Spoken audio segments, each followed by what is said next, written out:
Monster Integration by N1. Chapter 81. Traying. I woken up by the sound of the alarm. Just as I woke up, I quickly checked my right pocket. I sighed relief seeing my space pocket is still there.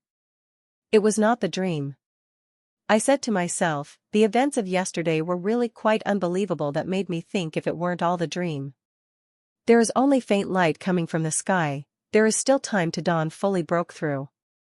Ria had already woken up and making food with Ashlyn help. I got quite surprised seeing that as till now only I was cooking. All the spices that I had brought with me are used in the cooking food and the only salt had, but it will last for 3 days at maximum. By the time I had to freshen up, the outside had become visible, but Ria and Ashlyn are still cooking the hog on fire. Yesterday when we were looking for the camp we come across peak specialist grade hog which Ria killed quickly with the help new night grade shoes and sword. With the help of those 2 night grade artifacts Ria's power has more than doubled. Now she can peak specialist grade monsters within 5 minutes. Choo choo. Ashlyn chirped in pride while providing the fire for Ria's cooking. I thought I should cook today and your little birdie offered to help, them who I am to refuse to help, said Ria, choo choo. Ashlyn chirped again, but this time she asking for praise.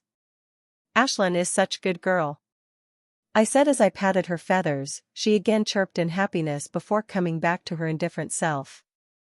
In 15 minutes the hog is fully cooked. As I take a bite of the meat, I found it surprisingly tasty and Itis only cooked with salt. It's really tasty, I praised Ria while eating. Thanks, I learned it in passing, she replied. After we finished eating we pack the leftover food for the night. Seeing how much food is left, I don't think we will have to cook in the night. We didn't cover much distance yesterday, Ria said as she looked at the map. I nodded. Yesterday we were busy doing the job for Sean and Carol and didn't walk much toward our destination. We will have to 2 days, at most 3 to reach that lake. Hopefully, we will find some people there, Ria said.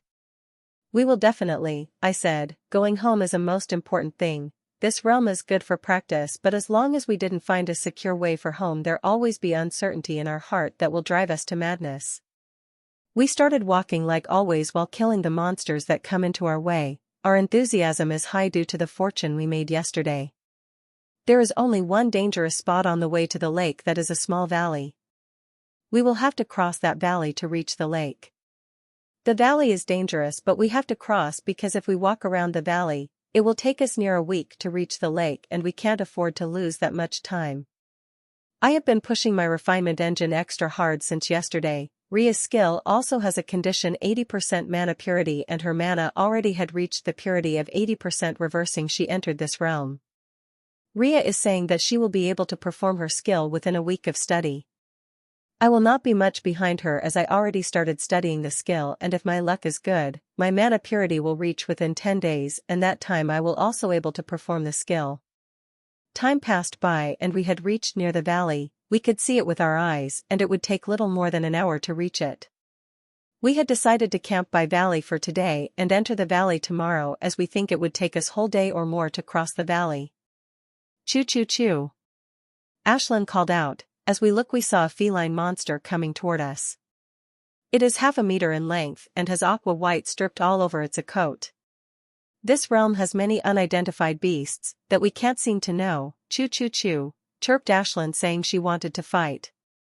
She had already asked earlier many times to fight. I said no to that thinking it will waste a lot of time, but now seeing we are very close to the valley, I decided to let her fight the monster.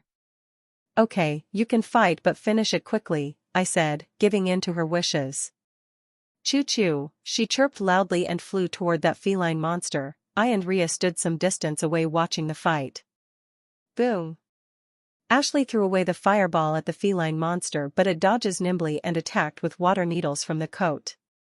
I was quite surprised seeing water type attack as it is the first monster I've seen so far which could do water type attack. This is ranged domain type attack. It will be difficult for me to kill it if I am not wearing my armor. Ashlyn effortlessly dodges the water needle and again attack with the fireball. After entering specialist grade her fire had before more lethal and she can control it more easily and that why she took less time to construct fireball that before. It keeps going on, attack and dodges all over but no monster ever able to hit another. Suddenly Ashlyn changed her strategy and started to attack with fist-size fireball then palm-size fireball, and because of that her speed of constructing fireball had increased and the feline monster is a hard time avoiding Ashlyn attack despite its nimbleness. Growl, the feline monster growled as Ashlyn fire grazed past his coat. We thought it will attack Ashlyn in retribution but it ran away. It ran away so fast that we barely noticed its running away. It was really sudden turn that feline monster took. Ashlyn, don't follow it. I shouted seeing Ashlyn about to follow it. Choo-choo. Ashlyn chirped in indignation. Don't worry Ashlyn, you will get many chances to fight after we entered the valley, I said to Ashlyn. Chapter 82 Poison Eye. We have reached the entrance of the valley an hour before the evening and started to find a spot for camp. This time we were extra careful when looking at the spot. We are very close to the valley and probably if some corporal level monster coming here is very high. Sometime later we did find a good spot to set up camp. Just when I about to press the button on my camp gear we found two people coming toward us. We became vigilant seeing them coming toward us. As they come closer, I got the good look at them. This pair is quite peculiar, one tall and thin while the other is short and chubby. The tall one is peak level specialist grade evolver while short one mid-level specialist grade evolver. Hello, are you setting a camp here? Asked the tall boy. He is not good looking but he had a face which gave a familiar and harmless feeling. Yes, we are. Is there any problem? Rhea asked. Her behavior is very cautious. It is very hard to trust others, especially those who in the same condition as us. I had also been very careful when I followed the signs of Rhea in the cave. I only relaxed when I found her familiar. Our interaction with Sean and Control was completely different. They had no interest in whatever measly things we were carrying, but two people in front of us are completely different. They are the same US and came from the same place as us and will be very interested in whatever we have. No problem, we just came here to invite you, he said. We looked at him questioningly at his invitation. You guys are also trying to pass valley, right? We did that yesterday but we come across the corporal level monsters, so we decided to wait for a few people before going into the valley. Explained the chubby youth, Andrew. I nodded in understanding. We also thought we might come across some corporal level monsters but had not thought there will be many corporal level monsters in such a small valley. We were just about to cook food. You are welcome to join and it will be very safe if we put the camp in one place to defend against unforeseen circumstances, said Neil. Okay. Rhea and I said in unison after thinking through. It will be very hard to defend against corporal level monster if attack us night as even two us won't able to beat it, but it is completely different for two people. Follow us. Our camp is not far from here, said Neil and walked with Andrew, Rhea and I followed behind them. Why do you want to cross the valley? I asked. We want to cross it because we have a map. After crossing the valley we will come across the lake which will likely be gathering spot for many people. From their talking, I can conclude that they have a specific place to go which is only possible if they have a map or someone had told them. Aren't you going Sind Forest? He asked. Sind Forest, one of two forests of this realm, the one we are currently in know as Comrade Forest. Sind First, we both asked in unison. Why are they going to the Sind Forest? He removed the square paper from his pocket but soon it tuned into foot-length paper on which map is drawn. It looked identical to ours but it has some extra markings on it. 4 days ago, we saw a rider flying through the sky, throwing these maps from above. It says that they had found an exit of this realm and asked everyone to reach there within 2 weeks, Neil replied.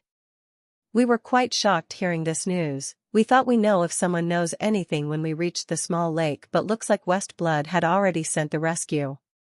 Can you show us the map? Asked Rhea. I also want to see the map. If what he said is true then our way home is already found and we just have to reach there. Sure, he said and gave us the map. As we looked at the map, what he said true. On the front of the paper is printed map and back of it has information that Neil had just told us. There is even seal of government on the map which can be forged easily. Thank you, Rhea said while holding back the map. Sind Forest is another part of the realm. to reach the Sind Forest from Conrad Forest, we have to travel through Westland. 4 days had been already and only 10 days had remained. If we cross the valley in 2 days, we will have 8 days to reach the Westland, and seeing the distance, I am confident we can reach it in 6 days if any unforeseen circumstances didn't occur. Even if they occur, we have an extra 2 days. I don't think we will come across any major problem in the wasteland as long we pass the valley safely. Soon we reached Neil and Andrew's camp. They found a better place than us and is quite defensive if any monster ever attacks. Another thing is their camp. It is true grade 1 camp, not like mine which has barely reached the grade 1. It can even hold against corporal level monsters as long as one has enough corporal level core crystal. It is black in color and 10 people can easily sleep inside it comfortably. You don't have to put your camp, you can sleep in ours? Neil offered to see me putting on our own camp. It's okay. We don't want to impose, I said firmly. Seeing me declining, he didn't ask again. We don't know them enough to sleep in their tent. Rhea and I had already discussed this when we were coming here. As Rhea about to prepare for the food, this type Neil again invited us to eat. This time we didn't decline. Chubby Andrew started to cook front. He seemed quite an expert in cooking food. Soon the food is ready and everybody started to say, but just like always, the first to eat food is little glutton Ashlyn. She gave everyone a good laugh by her antics. Neil had an angry-looking iron hog monster. It is higher rank species of searing hog. It is a class 9 strain monster which known for its extreme anger. Andrew, where is your monster? I asked, seeing Andrew had called his monster. It is resting. It got fatally injured yesterday, he said. After dinner, we made plans for tomorrow, as both of them had ventured into the valley. We left for our camp after an hour of discussion. We decided one will keep watch for 2 hours to guard against unforeseen circumstances.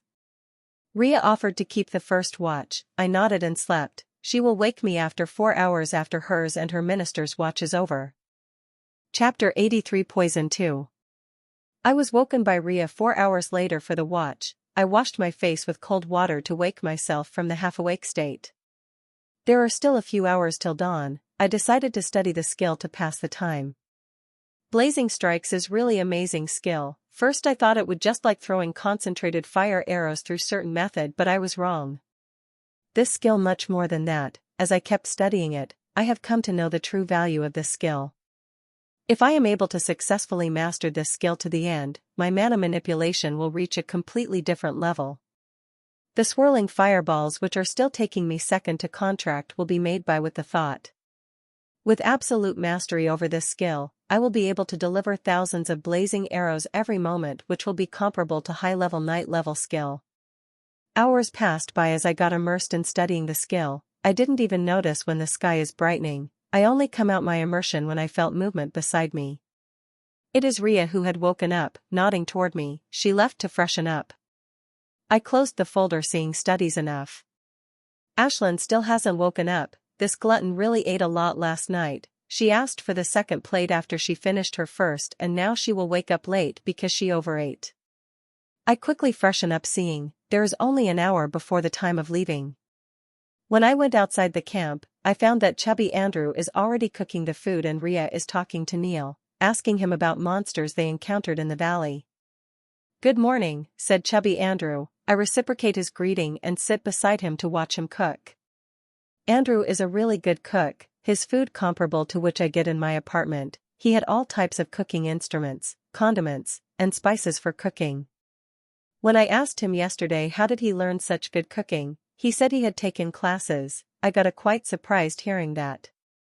Adventurers rarely learned anything other than combat-related classes.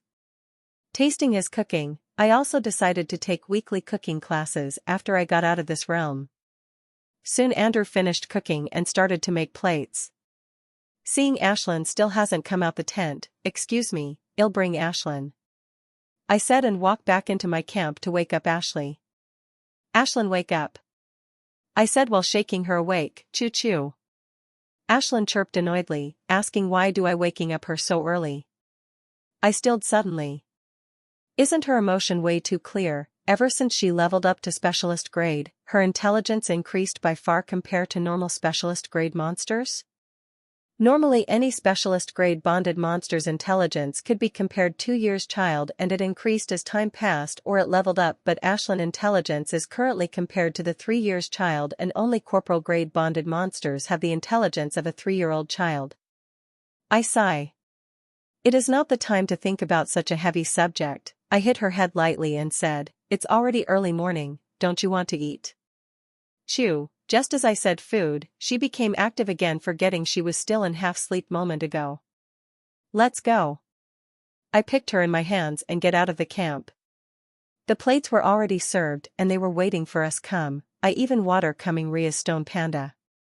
I took the seat and placed Ashlyn beside me and about to eat the food. Chew chew chew.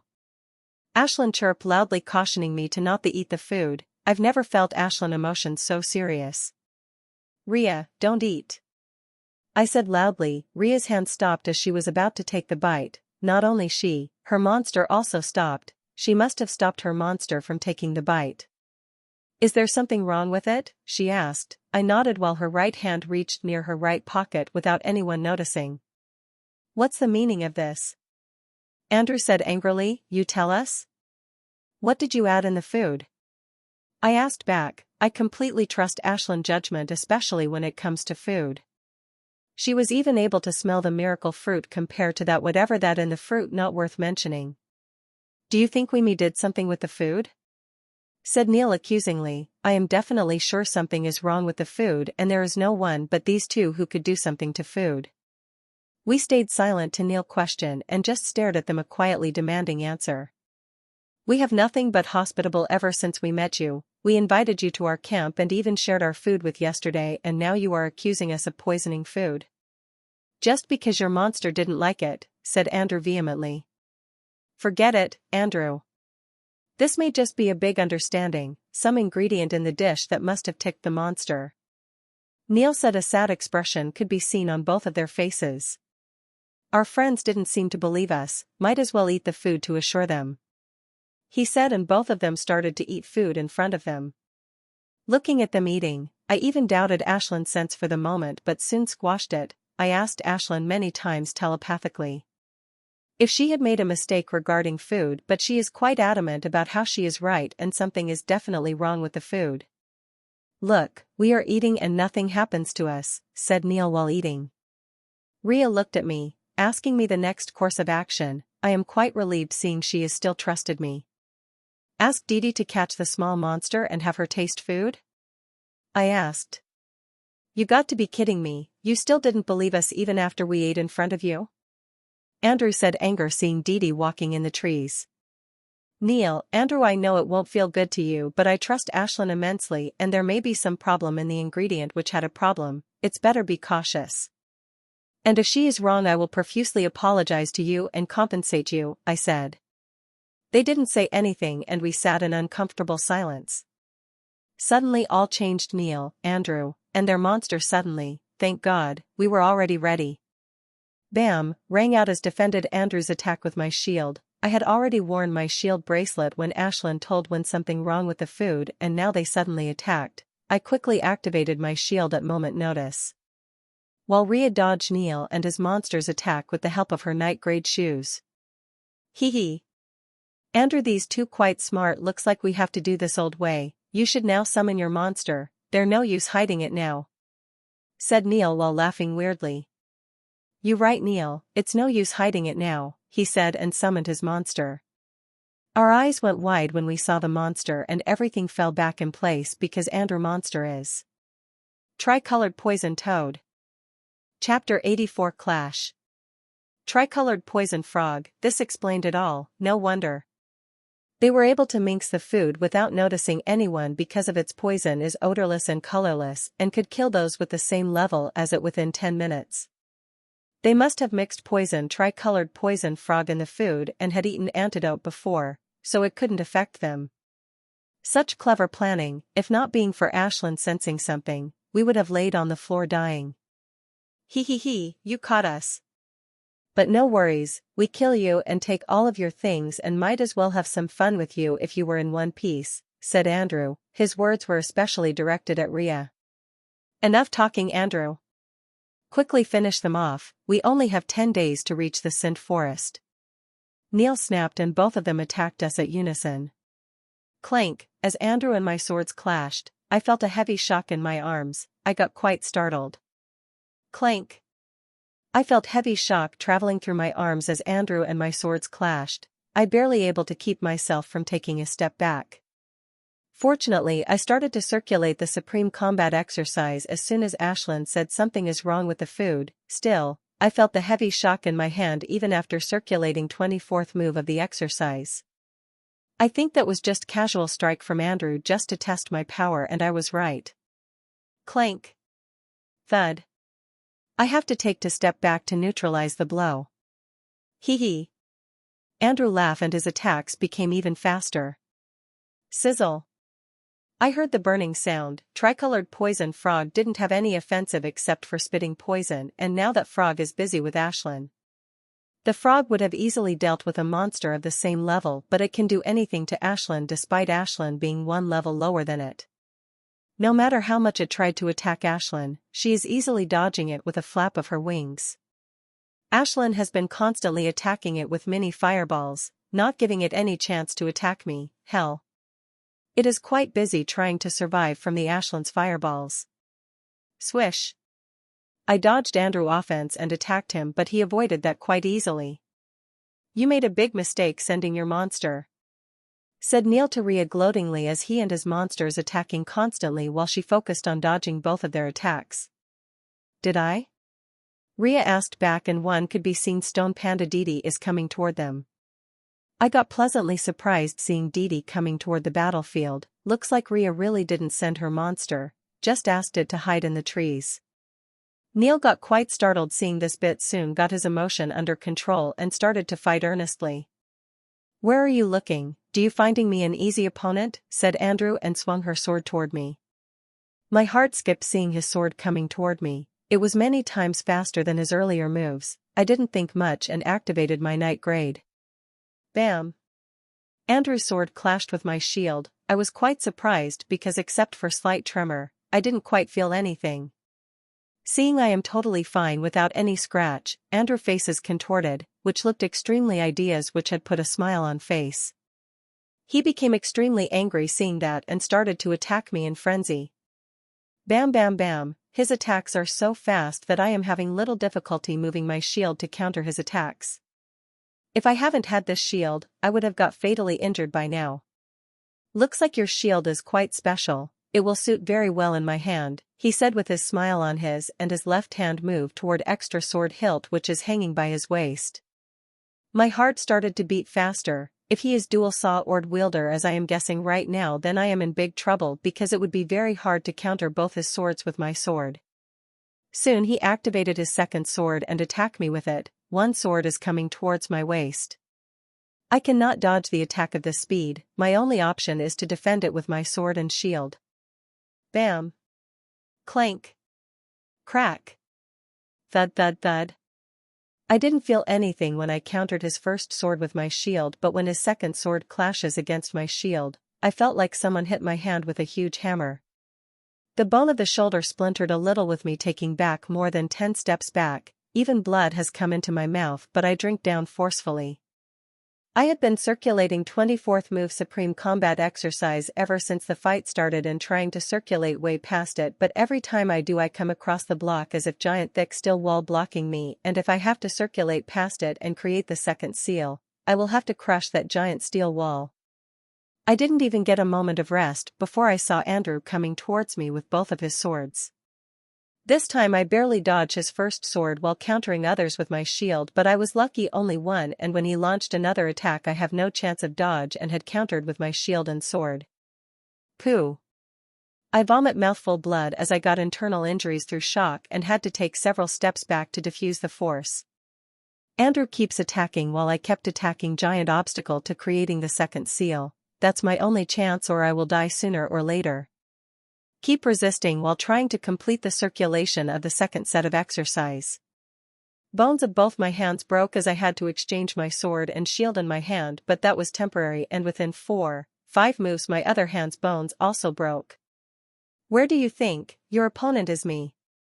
I hear Neil saying from distance. Rhea must have tried to come to my rescue but stopped by Neil. I kept taking a beating from Andrew to the point. All bones of my arms and legs were broken and I am having hard keep active my weapons despite that I still trying to break past 24th move as that my only chance. I stood up from the ground as I just took another hit from Andrew and rolled away a few steps. I have to commend you are quite tenacious. If I were at your place, I definitely would have asked for a swift death, said Andrew while coming toward me slowly. I know he is toying with me but still every time he hit me, I stand up and meet his blows head on. I will not give up, as long as there is a chance. No matter how much he toyed with me, I'll fight him to the end. Let's see how much you can last. Andrew said with his ugly mouth and swung his both swords toward me. Ah, without backing down, I screamed loudly and met both of swords with my sword and shield. Chapter 85 Clash 2. Screaming my heart out, I move my shield and sword to counter it.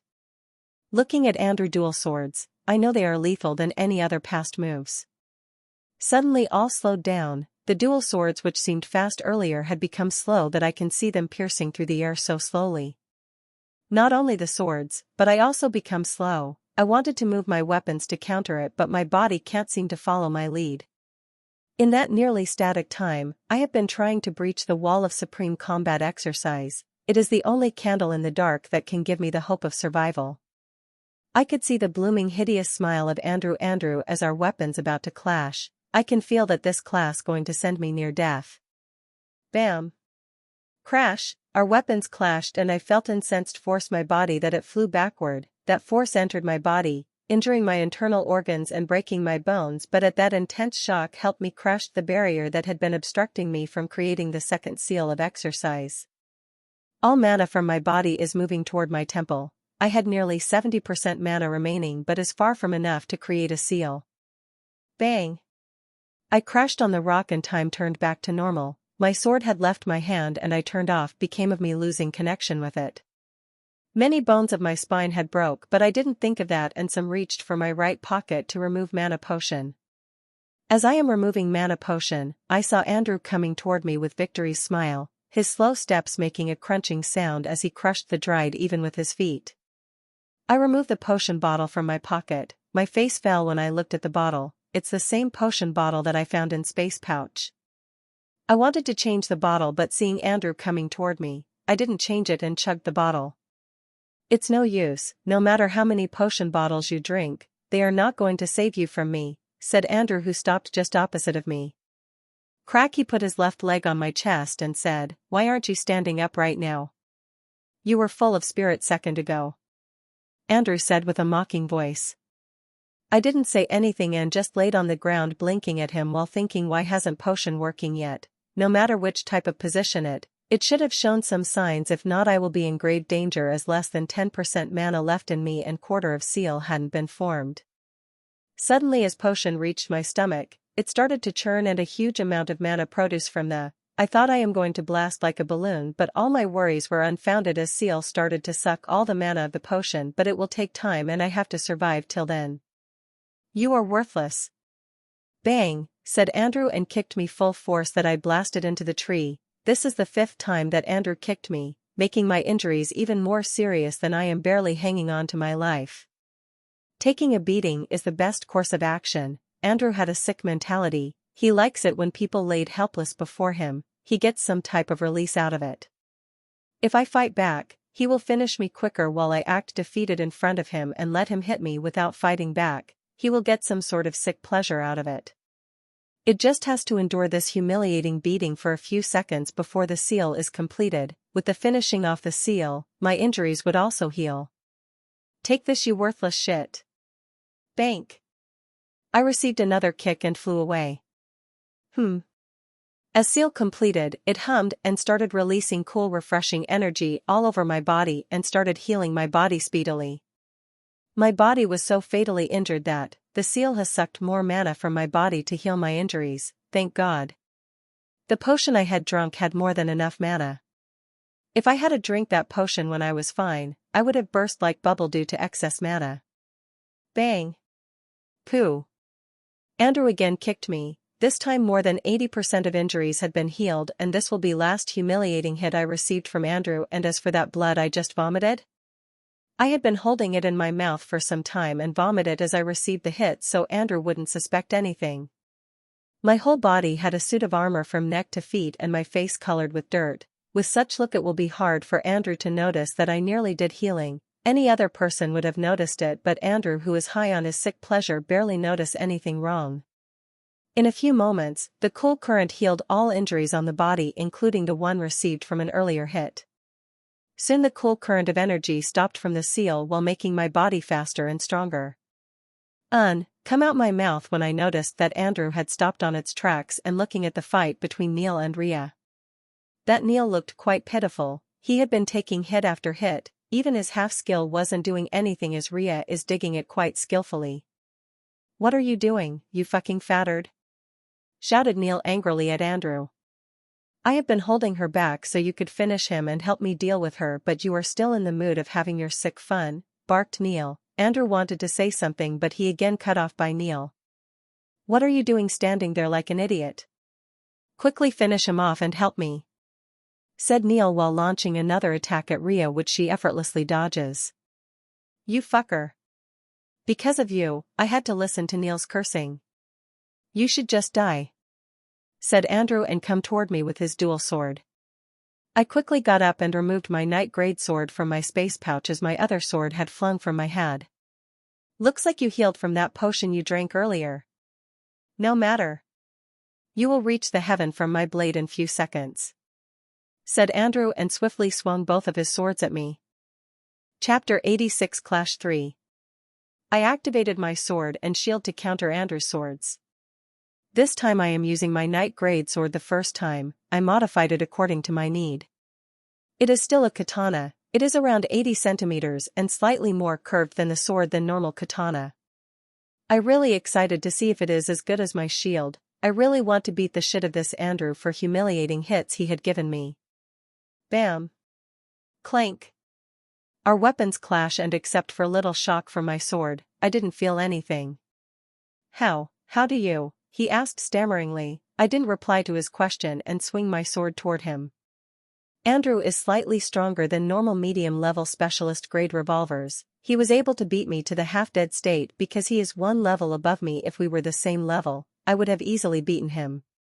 Clang. Clang. Clang. Andrew and I keep clashing our weapons without one getting upper hand. Seeing he is not having upper hand in battle like earlier when he absolutely crushed me, his fat face became even more ugly than it was. "I should have never given you a chance to drink that potions, but no worries. This time I will make you experience such pain that you will beg for death," he said with a cruel smile. Both of his sword hands turned green and dense green liquid started to come out of them. The green liquid started to ascend and started coating both his swords green. I watch in horror as few drops of green liquid fell and touched the grass below. As the green drops touched the grass, it withered with extreme speed and returned to earth. I am quite horror-struck seeing that. Really what people said is right, the poison of tricolored poison frog is really dangerous. Thank God. That Ashlyn is a flying monster, or it would be in deep trouble because of this poison. He looked like a villain from movies, with his ugly face and his hands and covered with nauseous green liquid. He. Let's see how you survive this," said Andrew and attacked me with his dual swords. Except feeling fear for a moment, I contrived my emotions and lightened my sword and shield. My weapons are completely covered in fire. Fire is the best weapon against poison. It will be able to burn it before it could even reach me. As Andrew's sword's coming toward me, leaving drops of poisonous green drops behind its wakes. I am safe in all my body except for my face. I have to be careful of that green poison or my face would also face consequences of that withered grass. Clank. As our weapons clashed, the green poison the swords of Andrew started to burn as it comes in contact with my fire. Some drips of poison did come towards my body but most of it blocked my armor, while some drops coming toward my face were dodged by me.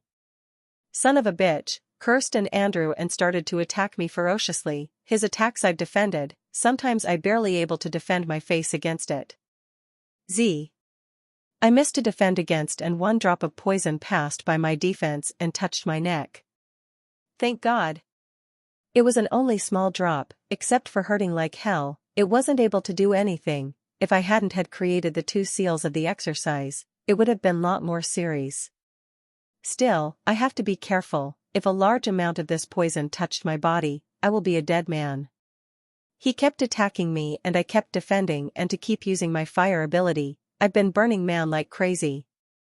I thought I would maximum have 50% mana left, but I got quite surprised seeing there is more than 90% mana left in my body.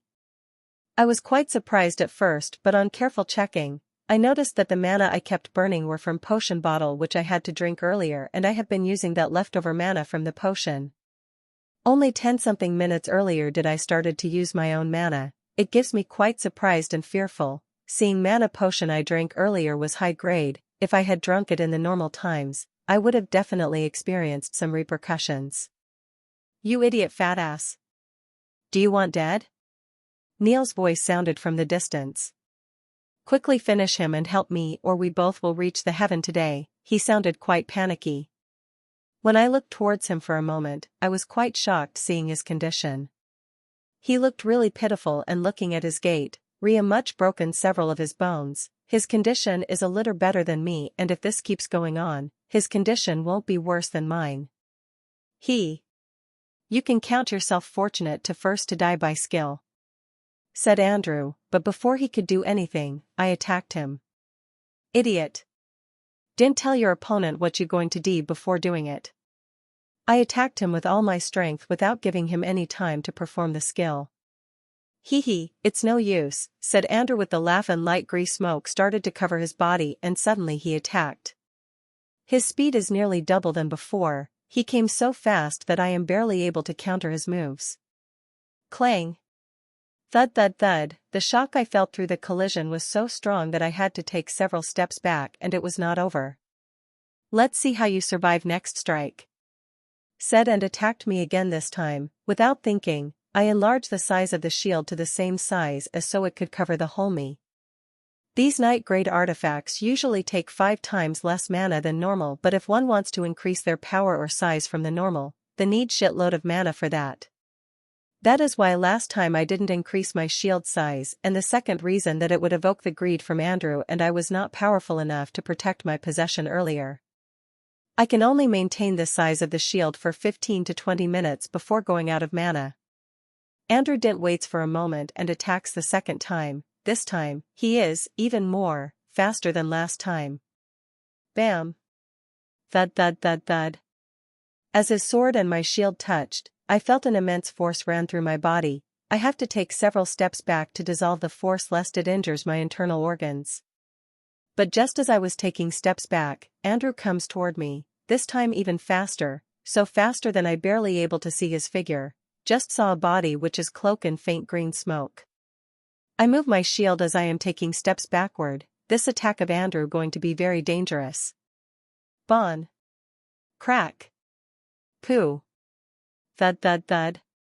It all happened at the moment. As his sword hit my shield, I felt like a truck crashed into me. Both of my hands which is holding the shield for better leverage had some bones broken, my internal organs got injured that I had to vomit blood. I barely able to control myself to flew like cannonball because of the blow. My night-grade shield is very good at defense, it would barely shake when Andrew attacked at his full strength, but the skill he had just used now made his attacks very strong. The attack I just felt was 3 times stronger than his normal attacks. If he attacks one more time with the more aggressive attack, I don't think I can handle it. When I looked up, I got very startled seeing Andrew as he is drinking a mana potion. He looked completely different from earlier, his skin lost a glow and he looked little thing. He threw the potion bottle and came attacking me again. I heaved a sigh of relief seeing his attack looks only twice stronger than his normal attack. That means the skill he is using can only attack with 3 moves, every move is 1 time stronger than last. This quite fearful skill. If he had 5 moves, I would have definitely finished at the 5th move. The first move, I easily endured, at second moved, I had to take a few steps back and drink back the blood that came to my throat, and at third move I barely able to save myself being cannon. But this I saw Andrew, my mind is completely blown, his skin looked sickly yellow and he became even thinner, now he just looked like little fatter than normal kinds. I wiped my bloody mouth from my hand sleeve and ran toward the Andrew, who was drinking a potion with shaking the hand. Seeing me running toward him, Andrew directly swallows the potion bottle to defend against my sword. Clang! Hush! As our sword clashed, due to shock or weakness, his sword from the right hand left flung away. I saw him activating his shield and it started forming slowly, but before it could fully be formed I swung my sword toward his neck unconsciously. Puck! My sword stabbed in Andrew's neck and next moment I am completely stilled. Like a statue, not even a single muscle of my body moved. Chapter 87 9 Raging Tides. Thud, the body of Andrew with my sword in its neck fell on the ground, but I lay standing on the ground, without moving. I killed a person. I screamed in my mind, I had never killed a person ever before.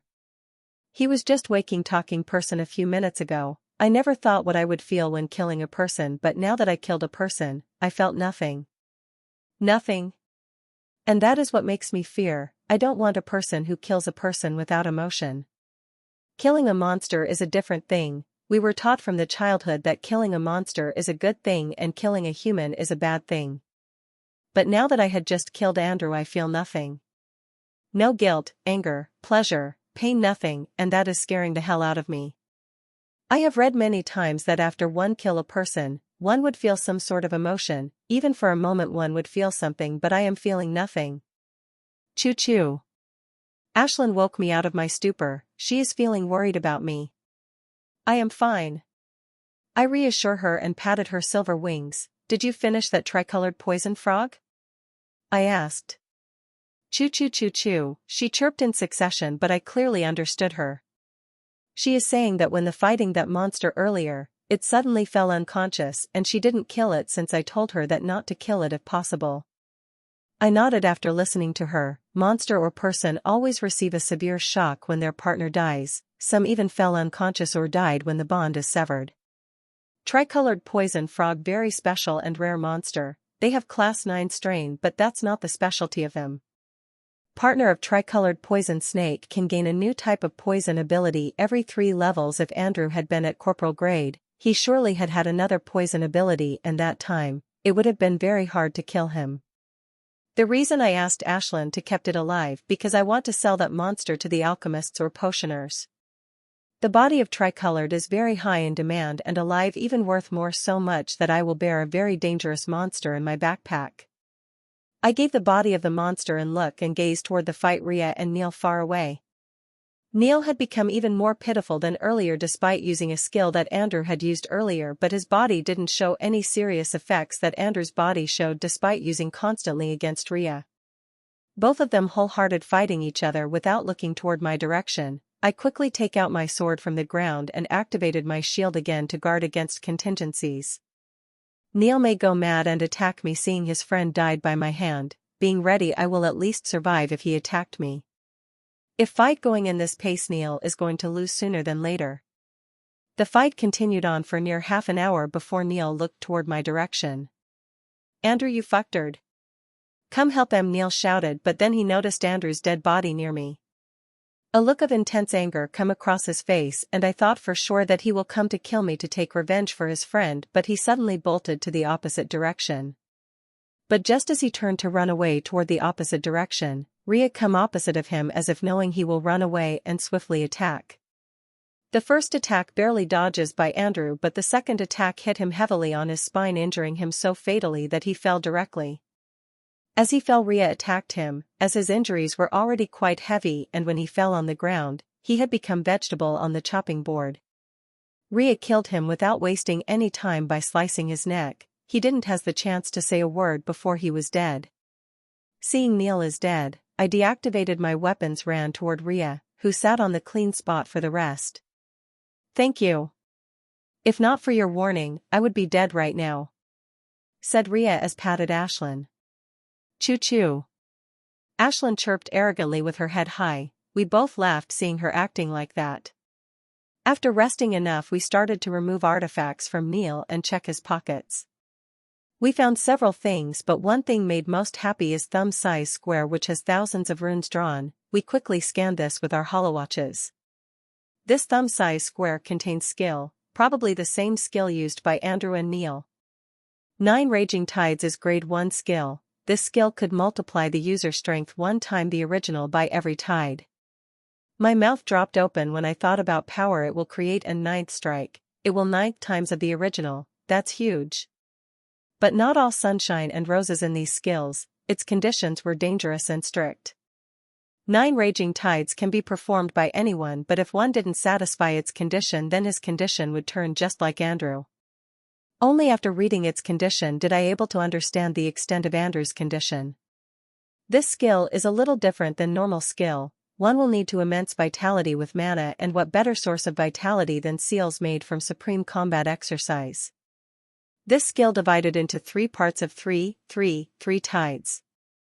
If one wants to perform the first 3 tides without any harm, he had to have 3 seals of supreme combat exercise. For the middle 3 parts, 7 seals are necessary, and last 3-part whole 10 seals are necessary. This skill not only requires seals for vitality but also need a strong body to bear the pressure of the skill. This is a really amazing skill. It's really hard to satisfy its conditions. I could only try my best. Chapter 88 Lou. After combing through Neil and Andrew's bodies, we also go through there and got surprised what we found. It was out of our expectation to find so much stuff, although it is not comparable to Sean and his team had given is, but still there is a lot. They must have killed quite a lot of people to gain this much stuff. I quickly made a list of stuff we have gathered. We 4 camps, 7 armors, 6 pair of shoes, 4 shields, 2 masks, 12 weapons, 5 backpacks, and all of them are grade 1 artifacts. Of the potions, there are 67 mana potions, 17 vitality potions, 19 healing potions, 8 antitoxin potion, and some other medicaments. Not only this, there are some rough unrefined mana cores, ores, herbs, and some miscellaneous stuff that we can seem to identify. We divided all the stuff in 60-40 fashion. We are not on the same level, so there is no question of dividing loot equally. 60-40 is perfect for us. I will definitely get more than 2 million credits selling them back at home. I just hope I can return home safely, without any accident. I changed my old gear for a new one from the loot. My backpack, armor, and shoes were low grade. The new one which I chose is the best quality, especially for specialist grade evolver. They are way better than my old gear. I removed the space pouch from my pocket and enlarged it to put all the things inside it, and even after putting all things inside, there is still some space left inside.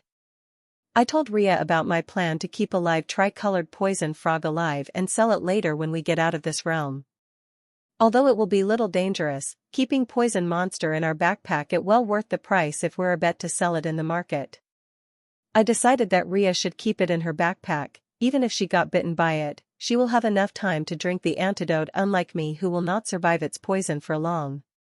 Grr sound came out of Rhea's stone panda's stomach. Ashlyn also has been demanding food for some while, but I said her to wait. Hearing my answer, she flew away saying she spotted some fruits trees near and she will going to eat to satiate hunger for a while. Hearing sound from her stomach, I also started to feel hunger. We should make something to eat. Rhea said. I nodded and called back Ashlyn telepathically to check the cooking ingredient left behind by Neil and Andrew. Chew. Ashlyn flew into camp with bright chirp. Ashlyn, check if any of these ingredients are poisoned. Chew chew, she chirped in affirmation and started to look at ingredient one by one. Chew chew chew, chirped and pointed her wing at a small bottle of spice. Is harmful? Rhea asked. Chew. She chirped in affirmation after she checked the rest of the bottle but did not find anything suspicious. Seeing there is no problem in the ingredients, Rhea started to cook food with the help of Ashlyn. We had decided to rest for today to heal our injuries and adjust our state of mind. I am still very shaken at the death of Andrew, and it will good for taking rest, as a healthy state of mind is necessary for any dangerous adventure. Seeing there is still time for lunch to be ready, I decided to clean the camp. We have made quite a mess around the camp when we fought earlier. As I am cleaning, I reminisce the fight between me and Andrew. this was one of the most dangerous fights I've ever fought. Now that looked how I fought, I understand my fatal weakness, and from today I will never make that mistake and never will be depending on one thing, and make sure that I will always have a life-saving measure. Rhea had already finished lunch and serving the plates. When finished cleaning the camp, I quick freshen up and walk toward the table to eat. This table is also courtesy of Neil and Andrew. We ate silence as our minds are busy with our worry. The only ones making sound is Ashlyn and Dee Dee. "Let me clean the dishes," I offered. Rhea had made the lunch and it is only right that I do the dishes. "I'll be in the tent then," she said and entered the tent. In 10 minutes, I finished cleaning them. I picked the Ashlyn off the table and entered my tent, which is adjacent to Rhea. We have been sleeping in the same tent for a few days, and now that we extras we decided to use them separately as everyone needs to have some private space.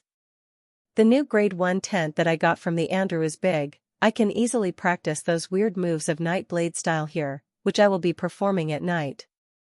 And not only that, but this camp also has a bed, table, and cupboard which I materialized and dematerialized whenever I wish. But currently, I only need a bed for now.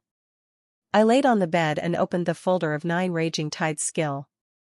This skill is way more simple to understand compared to Blazing Strikes. After all, there is a difference between sky and earth between them. I am sure I can completely understand the first 3 strikes in 2 days' time and probably able to perform it by tomorrow night. I can only perform its 2 strikes without injuring myself. If I perform the 3rd strike even after drinking Andrew's vitality potions, I will still get injured. I spend the whole day studying the skill while in the evening I perform those weird moves of Night Blade style. Rhea made the dinner as usual. After eating dinner we went to our separate camp. I again studied skill for a few hours before sleeping, as tomorrow we will enter the valley. Chapter 89, Crossing the Valley. All done, I said to myself as I put back tent into my backpack. We have both woke up at dawn, cooked food and packed the leftovers for the night. I looked valley front me. Crossing it would be quite dangerous. Although I didn't believe Neil and Andrew ever entered inside the valley as they claimed, but I still think there are corporal grade monster inside the valley. "Let go," said Rhea. I nodded and we both walked toward the valley. "Ashlyn, don't fly randomly, this valley is really dangerous," I said to Ashlyn, giving her nature to wander around for snacks.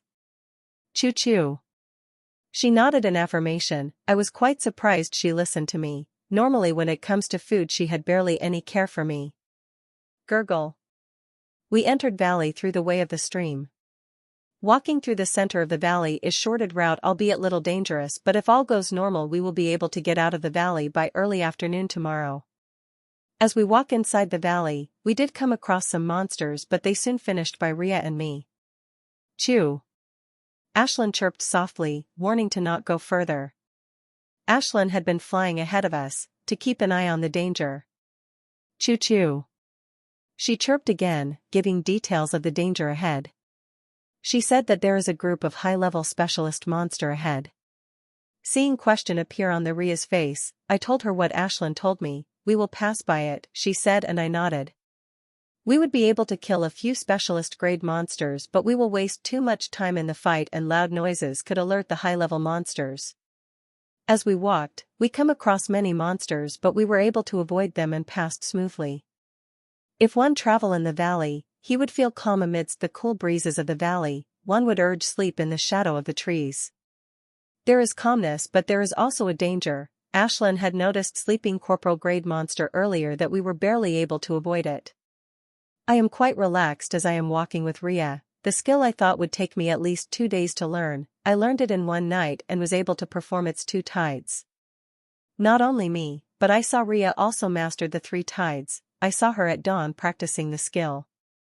Even if we come across an initial level corporal grade monster, I am sure Rhea can kill it with the help of skill. Time passes by and it is late afternoon. We had already reached near the center of the valley.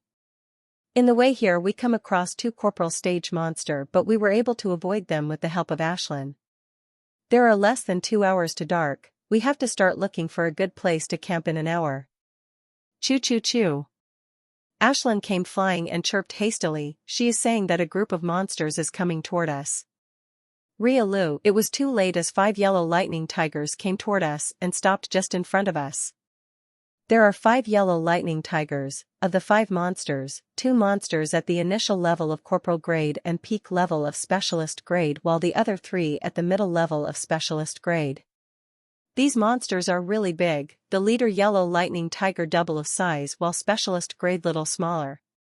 They are called yellow lightning tiger because they have shiny dark yellow coat and sparks of lightning could be seen on their paws. In time of battle this lightning spark turned into lightning that wholly covered its paws, and every strike of these paws is destructive. Growl. The leader of the tiger growled and looked at us intently. He just testing us, but looking at its expression, it will attack us any moment. I silently took my hand toward my right pocket. This time I am going to use my knight grade sword from starting off the fight. Growl.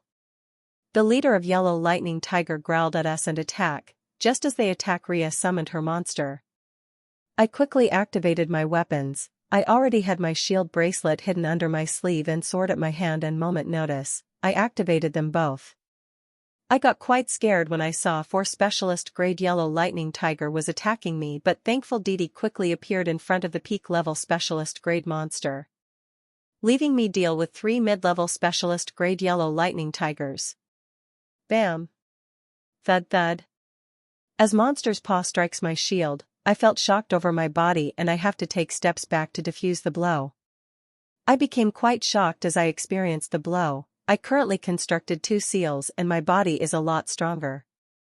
It is stronger than the attack of Andrew when he was using skill. Both Andrew and these monsters are at mid-level specialist grade, but monster casual strike stronger than Andrew full-on attack. I have to be careful of these monster. I would lose my life if I made any careless mistake in this fight. I have to dodge attacks of 2 monsters while taking a step back. They are really relentless, not giving me any chance to attack. It's good thing that I modified my shield to the half-meter round shield, which is not too smaller but not too big. It perfect in defending against 3 monsters back-to-back attack. I am using both my sword and shield in defending as I am not getting any chance of defending. I am currently not circulating any moves of Supreme Combat Exercise as I am preparing for the skill. I started to regulate my mana as the skill stated, but it is difficult as I am getting attacked on all sides by 3 monsters. Soon I finished circulating skill and power started to rises, and I attacked the power of the first tide, which doubled my strength. Clang. Clang, the monster defended my first strike, but no worries as I start circulating the second tide and my strength increased by 1 time more. Slice. Slice, my speed was so fast that even monster barely able to notice it, and I was able to injure 2 yellow lightning tigers. Growl. Monsters growled in pain as I injured them. Chapter 90 Level Up. Growl. Monsters growled with pain as I hit them with my swords. Using the moment of the skill, I put away the distance between me monsters for a moment. The first 2 moves took nearly 25% of my mana. I am feeling little tired right now, but I can perform skill 1 more time. Using little distance between us, I again used the skill. This time I am aiming for only 1 monster, which previous injured. Clank. The first tide is countered like earlier, but it won't be able to counter my second strike. Slice. Slice. I swing my sword toward the already injured monster. My sword consecutive cut across his back 2 times, injuring it more. Growl. Growl, and come towards me. It's good that I already put some distance between us, which will give me enough time to drink the potion. Using this skill only 2 times drained 50% of mana and made me tired. I won't be able to skill for half an hour. I can use it forcefully, but it will damage my body. I opened option bottle and directly threw into my mouth as monster is coming and started circulating first move Supreme Combat Exercise. Bang. Thud. Zin, all 3 monsters attacked me at the same time. 2 I defended with my shield and sword, but the third one sneakily attacks me at my waist. Fuck. I curse as a bone of the hip broke due to monster's sneak attack, but that's not the worst thing. The worst thing, lightning in its paws has numbed me and now all 3 monsters are coming toward me. Go to hell. I shouted and increased the size of the shield to the maximum without care of mana. As I pour my mana into it, its size started to increase and it only stopped increasing when monsters about to strike me. Bang! Thud thud thud. Pooh, when all three monsters' attacks crashed on my shield, I have to take more than 10 steps back and had to vomit blood and potion bottle which is in my mouth due to shock I received in my internal organs. Besides some internal injuries, I got a pleasant surprise, that I unconsciously circulated second and third move of Supreme Combat Exercise. I got quite surprised seeing maximum size of Shide, it doubles the size me and can save me from all the attacks from one side. I quickly changed the size of shield back to normal as it was taking a shitload of mana to maintain its size. Growl. Growl growl. Yellow lightning tigers are again attacking me again, but this time I am prepared. Clank. My sword clashed against the paw of a yellow lightning tiger while dodged the attack of the second monster and used Mind Shide to defend against the third. Now that I saw the complete power of yellow lightning tigers, I can defend and attack them strategically. These three tigers have very good teamwork and have power comparable to normal peak specialist evolves, but after all they monstera with limited intelligence. With correct strategy, I minimize my losses and maximize my offense, longer the fight is more advantage it will have for me. I keep attacking and defending against the monsters, I did uninjured and broke few boned but it is not serious. Soon the 20-minute over, now I can again use my skill. First tide. I said in my mind as I attack the monsters, this time I have spitting headache in my mind as if someone hit my head with countless hammers. I am using skill, circulating Supreme Combat Exercise and operating my refinement engine simultaneously. Last time when I used my skill, I only kept the refinement engine running and did not circulate the Supreme Combat Exercise. But this time I am doing that, I can feel the veins on my head are popping one by one due to strain. Slice. Slice. This time my attack landed on the monster at the power of the first time, without wasting time, I use the second tide. Slice. Slice. Sluice, this time I attack so strategically that monster didn't had time to defend against my moves. Growl. Monsters growled as I attack them one more time with skill, this my attack is only targeted at only one monster. One yellow lightning tiger is heavily injured by my skill, next time when I will use my skill, I am sure I will be able to kill it. Rhea and Didi are doing well, fight between corporal level monster and Rhea in a standstill. Rhea is too fast with her night grade boots that monster is having a hard time catching her but she is also not able to injure the monster. On the other hand, Didi and Yellow Lightning Tiger she fighting are equally matched, both of them had injuries all over their body. The only one free is Ashlyn, she is not going to be much help in this fight. She is mutated Grey Spark Sparrow, who is known to be one of weakest monsters. She was able to contend against same level monster back home but in this realm, the monster is unusually strong that she is having difficulty injuring monsters the same levels as her. I asked her to keep a lookout, to see any strong monster came toward us. Time passed on as we fight, I kept defending and attacking yellow lightning cats. Thud. I finally killed the first yellow lightning tiger, now that one is dead, I will have a little easier time killing these two. Roar.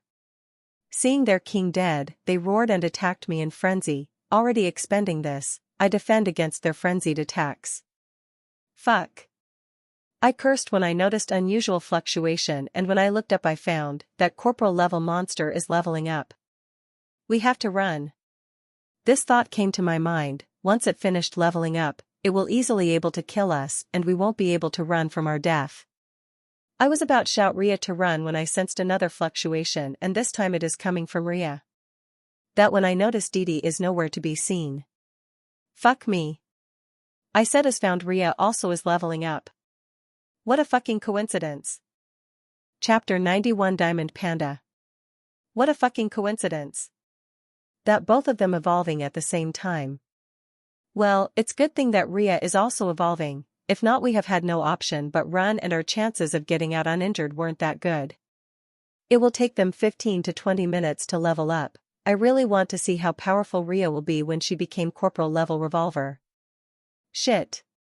I cursed as I again got injured while drinking a potion, I just had killed their kin, seeing that they became frenzied and started attacking me like a mad, that I barely got any chance to attack. Clank. I defended against the monster attack while retreating using that force. I thought I will have a good time. These fuckers making me really want to kill to them, I cursed. I wanted to forcefully use the skill using Vitality Potion, but I controlled myself and keep fighting the normal way. If I forcefully used the skill, I will definitely face problems later. Clank clank. Bang. I kept fighting the monster while biding the time to use the skill. In frenzy, these monsters' speed and strength had increased, but as the time passed, I grew familiar to monsters' frenzy as we fought on and started to counterattack after understanding their rhythm. Although my normal attacks still can't injure them much, but it boosted my confidence. I am confident to kill them without using the skill, but it would take me a lot of time. It's good thing that my speed had increased. Earlier when I used my skill, I kept circulating Supreme Combat Exercise and Mana Refinement same time. I felt huge pain doing that. Some of the blood veins on my head had popped up. It was so painful that pain from circulating Supreme Combat Exercise paled fronted after I finished using the skill. I noticed that I accidentally circulated the 3 moves of Supreme Combat Exercise, reaching the 6th move directly. Nearly 10 minutes passed since I sensed Corporal Grade Yellow Lightning Tiger and Rhea leveling up, but I didn't sense much change in body's monster, but fluctuation is getting stronger. Rhea is drinking one potion after another in process of leveling up. She probably drank 5 or 6 mana potion in past 10 minutes while fighting against 2 monsters. Seeing she is effortless dodging attacks of 2 monster, I feel a little jealous. Rhea's forte is not speed but stability and strength, but wearing night grade boots, speed had also become her forte. If I had that night grade boots in my feet, 2 monsters would have been lying on my feet right now. Only really using it one can know the might of night grade artifacts. Now I am pretty sure that day when Jim and his girlfriend had come to my Asta forest to hunt monsters with me, they were also wearing night grade artifacts from head to toe. Their night grade artifacts were a better grade than we have but lower grade than teams from central continents were using. Now I truly understand. That day when they were hunting monsters with me, they only used about 30% of their power. If they used their full ability they would have killed the monsters in 2 to 3 strikes. If I do get chance, I will try to acquire night grade armor and boots. With this full get-up, I will rarely find my match within the same level unless my opponent is also wearing night grade set. 25 minutes had been passed since the level process started and fluctuations from both them had reached near the peak. Growl. Corporal level Yellow Lightning Tiger growled loudly and yellow light covered its body, any attack from Rhea unable to penetrate that yellow light. Rhea looks fine from outside as she fighting peak specialist grade Yellow Lightning Tiger, but fluctuation from her also reach a peak and she could level up at any time. Thud, head of peak specialist grade Tiger fell. Earlier she was fighting both Corporal grade and specialist grade Yellow Lightning Tiger. Whenever she had tried a lethal attack on specialist grade monster, Corporal grade monster swooped in to save specialist grade monster. But now there is Corporal grade monster to save, so Rhea easily able to kill it within a minute. Our eyes met and seeing I am doing fine, Rhea put a large distance between her and Corporal grade monster and drank 3 mana potion back to back. Bang! I used me to slam one monster. It didn't do any harm to it, but doing this saved me from the attack of another monster. Enough time had passed that I can safely use my skill one more time. This time I am planned to heavily injure at least one monster. First Tide. I shouted loudly, attack the monster with the power of the first tide. This time also I feeling spitting pain in the head. Slice. Slice. I attack neck of the monster. I got quite surprised that Moo blow landed. I thought it would dodge and will attack it back. Now that I have a chance, I circulated the second tide without wasting any moment. Second Tide. I shouted again. I don't why, but shouting Moo's name gave me some sort of confidence. I can only shout it in a front monster like that. Shouting front the person would be an idiotic choice. Poochie, my sword directly pierced through its neck. This time my aim and hit it in the perfect spot. I quickly remove the sword from its neck and put some distance between me and monsters while I still have power. Growl. Growl, it growled in pain as it went mad in the ace of death. This Yellow Lightning Tiger will be dead soon from bleeding. It would have been able to heal if it was made by my normal sword, seeing its huge size and healing power of monster, but when my piercing its throat, I increased the size of blade 4 times the normal, making the wood unhealable. Although it cost me quite a bit mana but is worth it, I quickly drank the potion as I am dangerously low on the mana. Crack! Crack! The yellow light shield surrounding corporal level yellow lightning monster started to crack. Rhea! I shouted in warning, but there is no change in her as she rooted in her spot without responding, just her aura change into corporal level like a monster. Boom! Roar! Yellow light broke boom and yellow lightning tiger comes out of it just in bigger size. Growl! It growls toward Rhea and took a jump at her. Under an arm-size paw, she would definitely get squashed. Rhea! I shouted top of my lungs, but there is no response. As I thought, Rhea definitely will get squashed under claws of a yellow lightning tiger, a crystalline thing shot of Rhea. Boom! Yellow lightning tiger momentum stopped by that crystalline thing. It was so bright that I didn't the chance to do what that crystalline thing is. When the light dimmed, I got a clear look at that thing. Gasp! I gasped seeing that crystalline thing. It's Panda, a panda which looked like it made of diamond. That's not the most shocking thing. The most shocking thing is its size. It's barely 2.5 foot tall, more than 5 times smaller than when it was a stone panda. Chapter 92 Rhea's new ability. It is a panda monster with diamond-like skin. I am sure it's Didi because only she could come out of Rhea like that. I felt a little confused about 2 things before quickly understanding them. When Didi was a stone panda, she was nearly 5 times taller than her above 2 foot tall size, and the second thing is her strain. If she had activated the dormant higher strain in her body, she would have become Iron Panda, but she, not an Iron Panda. She is mutated, sometimes when leveling up stages instead activating higher strain, sometimes monster activated mutated strain. Ashla mutation is different, she is born mutated.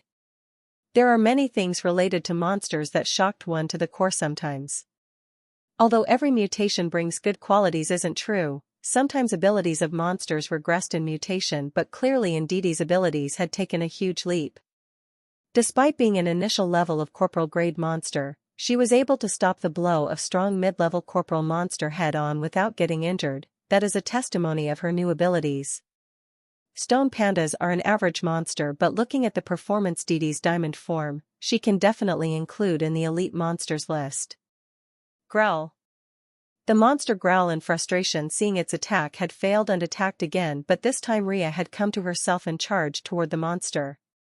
As she charging toward the monster, I noticed that there is a faint layer of diamond skin flickering on Rhea body.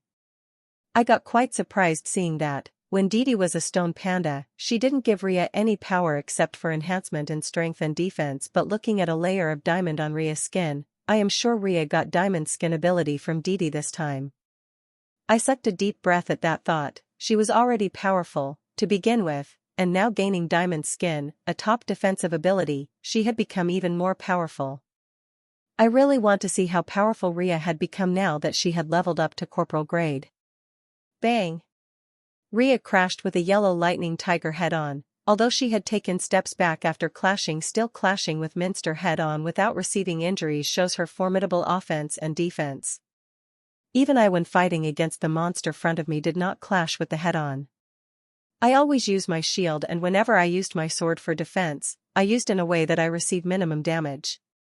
Normally everyone does that. Monster strength is always 2 or 3 times more than humans, but we used artifacts, skills, and our intelligence to beat them.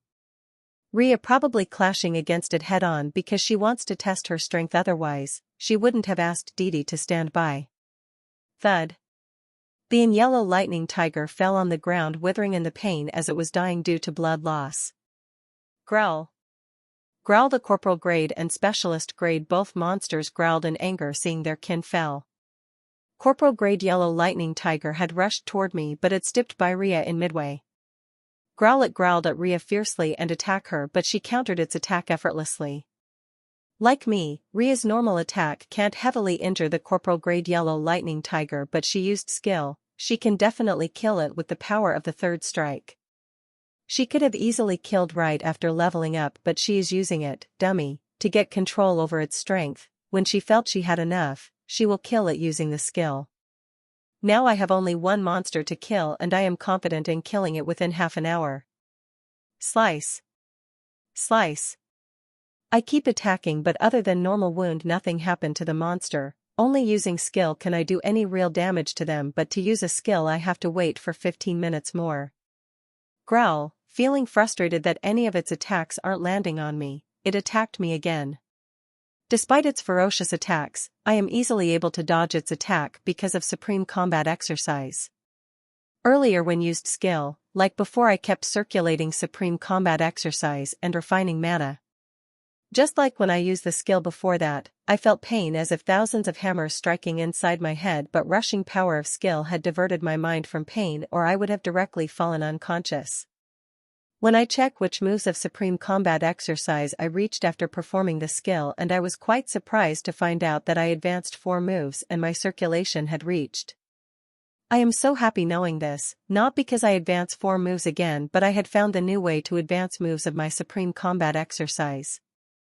I know it will not be forever as supreme combat exercise advances, so is its pain, as it will be many times worse than hammering headache that I feel using the skill. I just hope that with this method, I will at least able to create the 4th seal. No, I don't need help. I said. Didi had come closer to me and asked if she could help me beat this monster. Ever since she leveled up, she only had a chance to attack one time and Rhea took over and asked her to stay put. And when she comes to ask if I need any help, I also declined her request. Poor Didi, she had just leveled up but did not get chance to test her powers against monsters. If was fighting 3 monsters like earlier, I would have accepted her help unhesitantly, but now I can kill it in a few minutes after I used my skill. Thud. I heard a loud thud. When I looked up I found that Rhea had killed the corporal level monster by piercing its skull. I should also finish this fight soon. I thought. 20 minutes had already passed since I used my skill last time. It's time to kill. First tide. I shouted and the power of the first tide started to run into my body. Slice. I attacked its neck with power first tide. It dodged an attack by its neck and it landed on its back. Second tide. I shouted and my power increased 1-fold than the first tide. This I will definitely kill it with the power of the second tide. Poochie. I pierced its neck directly. It tried to dodge it but my sword was too fast to dodge it. Thud, it fell into the ground as removed the swords from its neck. I finally killed 3 mid-level specialist grade elite monsters with my own. Chapter 93 Out of Valley. I let all go and sat on the ground as I took a deep breath and closed my eyes. Now that I let go all of it, I feel splitting headache. My earlier using skill, refinement engine, and supreme combat exercise, I put a lot of strain on my body, especially head. Lot of blood veins on my head popped open. I don't think I will able to use 3 of that thing together for the next week. I sigh and regret thinking that. I am sure that if found 2 or 3 mid-level specialist monsters again, I can definitely create the 3rd seal. Just thinking about the 3rd seal my eyes became dreamy. After creating the 3rd seal, I can fully perform the 3 strikes. At that time, I can even survive from peak level specialist grade monster. When I opened my eyes, I found Rhea is dissecting the monster corpse. Yellow lightning tiger's coat in high demand and very expensive, and being a corporal level monster, its meat going to be really delicious. I also started to dissect the 3 yellow aligning tigers. I only took its claw, coat, and core, leaving everything else in the body. I would have taken heart meat, but I already saw Rhea taking the meat of corporal grade monster that will last us for a week. It's getting late, we should find a spot for camp, said Rhea. I nodded. The dark is approaching, we should really find a spot quickly as possible, otherwise we will come across more monsters we can handle. We hurriedly started to search for the camping spot. Finding the good spot in limited time in this sort of place is really hard. The sky had already turned half dark and we are hearing all sort of monster noises. If not for Rhea and Didi intentionally radiating corporal grade aura, lots of monsters had already attacked us. I think we are currently in yellow lightning tiger's territory. That why we didn't come across any corporal level monster, but our luck won't last long if we keep roaming for a spot. Some corporal grade monster bound to notice us and will attack. Choo choo. Ashlyn come chirping from the sky. I asked Ashlyn earlier to check if she could find a spot from the sky. Did you find it? I asked her in expectation. Choo-choo. She nodded in affirmation and started to fly toward that direction. We quickly follow her. It is quite near as we reached there in 10 minutes, but when we reached there was quite a problem as it was occupied by some specialist grade monster. Without me doing anything, Rhea and Didi attacked the monster and finished them within minutes. Seeing Rhea had removed the core, I summoned the fire to burn the bodies but stopped by Rhea. Don't burn the bodies, it will attract the monsters. It is better to bury them in a hole, said Rhea. I am such an idiot. I can't understand some common thing. Didi, dig the hole and bury those bodies into it, Rhea said to Didi. Nodding cutely, Didi started to dig a hole little further from camp. Being corporal grade and earth level monster, Didi had dug a big hole in few minutes and buried the bodies into. By the time Didi finished, we also settled in the tent. Give me the leftover, I'll heat them, I said to Rhea. In the morning, Rhea intentionally cooked the large meal so we could eat it in the camp at night, as we can cook in the valley and attract the monster. Rhea handed me the food and I summoned the fire to heat. I am heating the food in the camp, so the smell didn't spread outside. After heating it, I served plates to everyone and like always Ashlyn is the first to dig in. While eating, I started to look at Didi. Earlier I didn't get a chance to take a good look at her in clear light. Like I suspected, her whole body had transformed into diamond-like material. Well, it looked hard diamond skin from far, but it is like normal skin, soft when you touched it. I even touched Didi's head in confirmation. Seeing me touching Didi's head, all three of them looked at me weirdly. I checking her skin is hard or soft, I explained hurriedly, seeing them looking at me weirdly. Chew. Ashlyn chirped, snorted hearing my explanation. Her skin turned hard during combat, right? I asked Rhea. Yes, it turned hard and her defense also increases, Rhea explained. I thought so too. When Didi was rock panda, her skin also works like that, so it's plausible that after she it works the same way. Not all monster seeking work like that. Some earth elemental monster skins always hard or soft and they never change during the contract. Rhea offered to clean the dishes. I obliged and started to study skill 9 raging strikes. I am pretty sure that I will be capable of performing 3 strikes soon and I want to ready for that. Although I already got the hang of its 3 tides, I want to reinforce my understanding of it, and I used this skill many times today and I've come across many problems that I want to clear them. I offered to take the first watch as I had taken the second watch yesterday. Okay, she replied.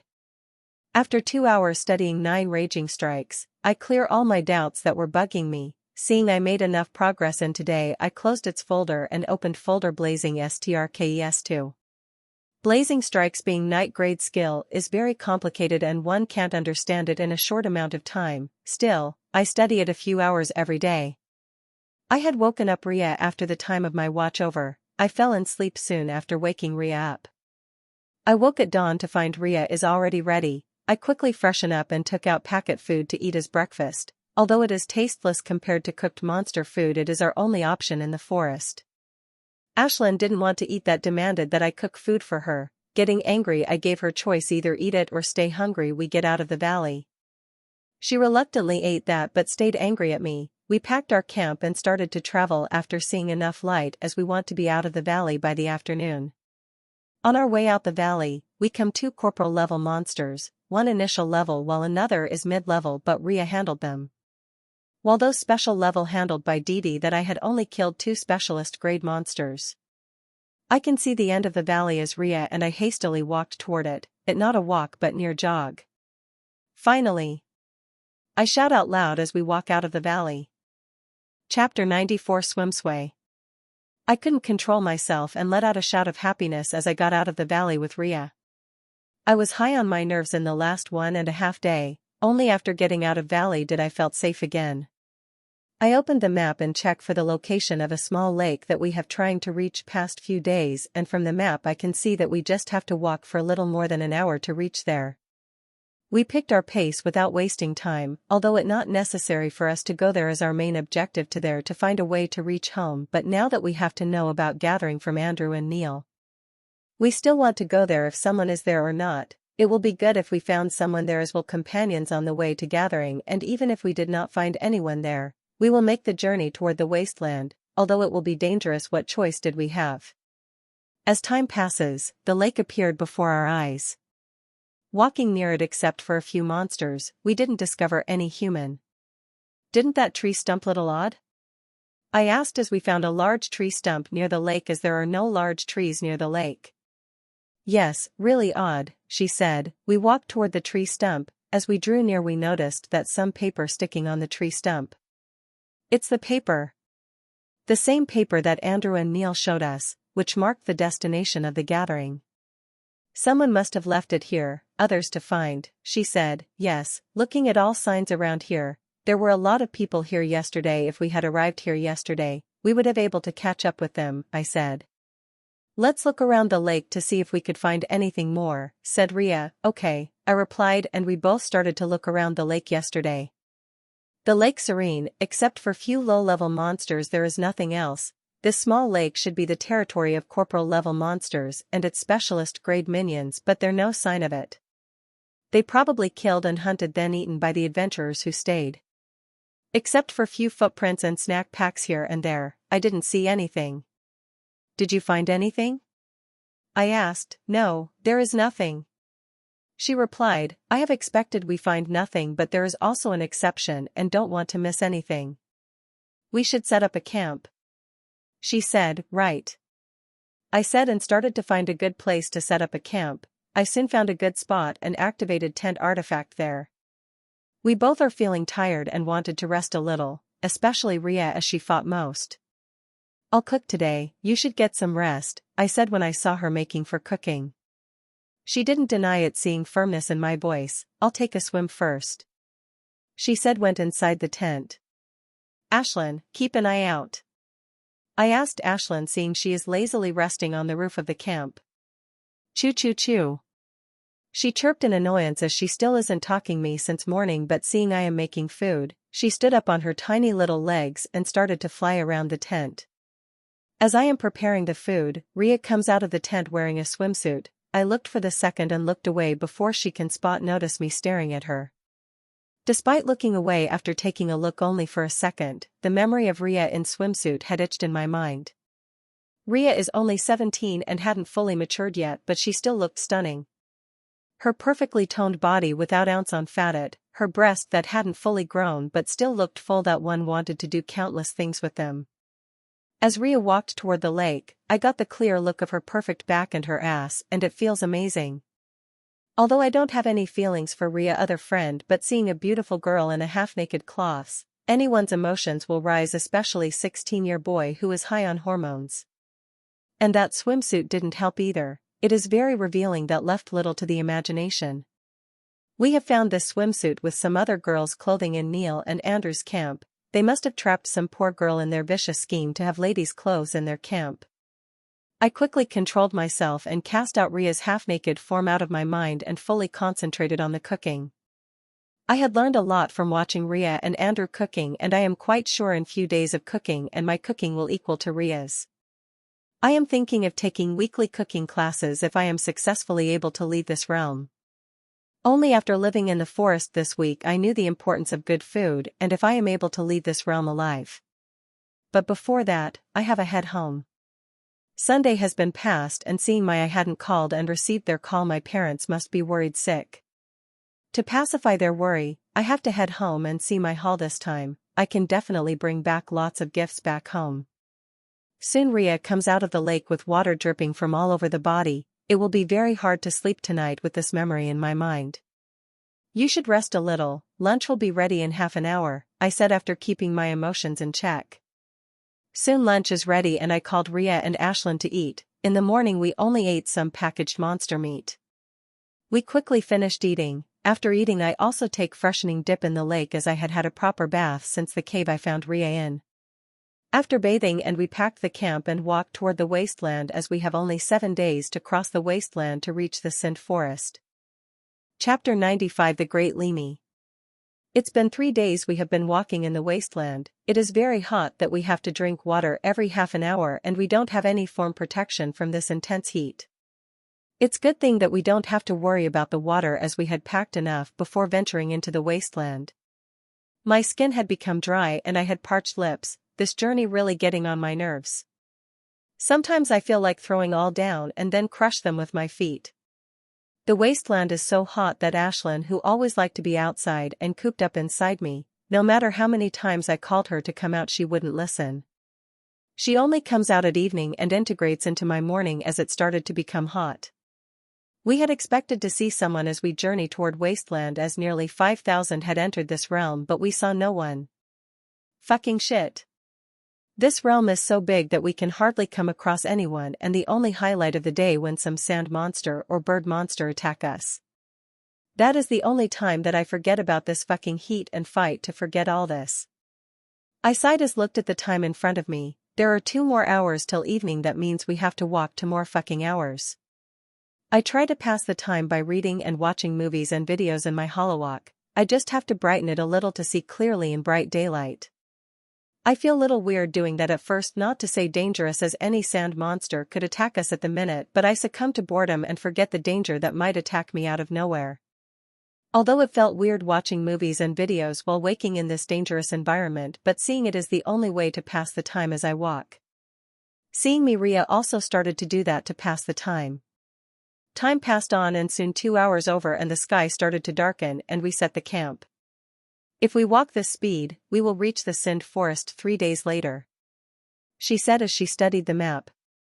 I nodded as I looked toward the map. We have strictly following the route on the map, and based on the distance we covered in 3 days we can deduce the time we will need to reach the forest, that is 2 whole days before the end date. We can travel this fast, is all due to Rhea. Whatever monster that comes to our way had been killed by Rhea in minutes. The strongest monster we ever faced since traveling wasteland is sandworms and sand snake monster, which are killed by Rhea, so most of our journey had been smooth sailing. Choo-choo. Ashlyn comes out of me seeing it is evening and help is needed in cooking. I and Dee Dee keep a watch while Rhea and Ashlyn are cooking. Past 3 days, whenever we cook, many small monsters had always come attacked because of smell. So, it is easy to kill them or shoo them away before reaching the camp. Having decided with this makes this job quite easier. Bam! Dee Dee killed another monster that had come near the camp and expertly removed its core for Rhea. In past few days I have been observing Dee Dee quite closely, and I found the conjecture right that I had made earlier, that Ashlyn's intelligence is comparable to corporal level monsters. She and Dee Dee had a similar level intelligence, but when Dee Dee and Ashlyn level up another level, Ashlyn will leave behind Dee Dee in intelligence. From the birth, Ashlyn had high intelligence, and she leveling up, it is increasing at an alarming degree. Grey Spark Sparrow is known to be mediocre in intelligence, but Silver Spark Arrow Ashlyn is mutated, and maybe that mutation had given her intelligence. If only this mutation had spread to her strain, making it high level, at least to be at the lieutenant level, that would have been great. Dinner ready. Choo-choo. Ashlyn and Rhea both called out at the same time as dinner readied. Let's go, Dee Dee. I asked little panda Dee Dee, who was trying to pick 4 specialist grade cores in her light paws. She somehow manages to pick them and walk toward the camp. It's been 5 days since Dee Dee level up. She can't control her body at the delicate level. It would take her another week to do that. Inside the camp, Rhea already had served the plates and Ashlyn had already started to dig in without waiting for us. As we eating, I asked the question that has been bugging me since this afternoon. Is your mana purification slowed down after 88%? I asked. 2 days ago my mana reached 87% purity, then suddenly slowed down as if stopped purifying from past 2 days. Increase in my mana purity minute. It is even slow compared to the speed at back home. It happens to everyone, it happened to me too, she said with a laugh as I asked this question. She stopped for a while before answering, as if finding the right words for it. It is called the Great Limit. It happens after mana reached above 85%. My mana reached Great Limit at 88%, she said. The Great Limit? I've never heard of this term before. Seeing I am not understanding, she answered patiently. The Great Limit happened when once mana teach above 85%. After our mana reached above 85% purification rate, our mana started to slow down extremely, and it does not matter how good as your purification engine is, she said. I also reached a great limit at 88% mana purity, and it took me near a year to make 90%. It would have taken more if not for me entering this realm," she said. I understood everything after she explained in detail. Looked like Blazing Strike have to wait for little more than expected to be used by me. After that, I cleaned the dishes and started reading as Rhea sleep. Today is my turn to take first watch. I looked at the sleeping Rhea and sigh. Whenever I look at her, the memory of her in swimsuit flood in my mind, especially time like this when I can hardly control my hormones. Taking a couple of deep breaths, I calmed myself and studied skill Blazing Strike for a few hours before waking up Rhea for her watch. Chapter 96 To Help. Next day I was woken up by Rhea before dawn as we made our preparation to leave. After freshening up, we ate the leftovers of last night, and by the time we were ready to leave, the sky had brightened a little at the dark. This is yet another day to walk, including today we have to walk for 3 days to reach the Sand Forest. Chew. Ashlyn chirped as she flew in the air. If not for this early morning and temperature is still not high, she wouldn't have come out of me. She would fly mostly for an hour before it became too hot for her flight. She will integrate with me. I am currently listening to popular songs which I brought month ago to pass the time. I wouldn't have listened to such loud music if not for Ashlyn keeping watch from above. If any monster did come, Ashlyn will spot it with her bird's eye view and will inform me immediately. I stopped on my tracks and turned off the music as felt vibration under my feet. Looking at the vibration, there seems to be only one monster, but that monster is big. Thud. Growl. A big sandworm monster comes out of sand directly in front of us. I quickly activated my boots and swiftly retreated from the monster as it is initial level corporal grade monster which is way above my league. Rhea didn't wait for my retreat and directly went for the monster while activating her broadsword midway. And looking at her speed, she is definitely using the skill from the start. This monster dead. Growl. The monster growled and instinctively felt a premonition of death as he tries to burrow back to sand, but before it does that, Rhea already reached it and attacked. Boom. Boom. Boom. 3 consecutive booms rang out as Rhea attacked monsters with 3 consecutive strikes at the skill. When the sand is cleared, I found Rhea is removing the core of the monster and monster had been cut into 3 pieces. Bam. Ashlyn released a series of the fireball from above after Rhea was done removing core. The core of monster started to burn after Ashlyn's series of fireballs fell on it. I and Rhea both don't like the meat of the earthworm monster, seeing how ugly it is, and also there is that nauseous smell of earthworm monster emits after dying.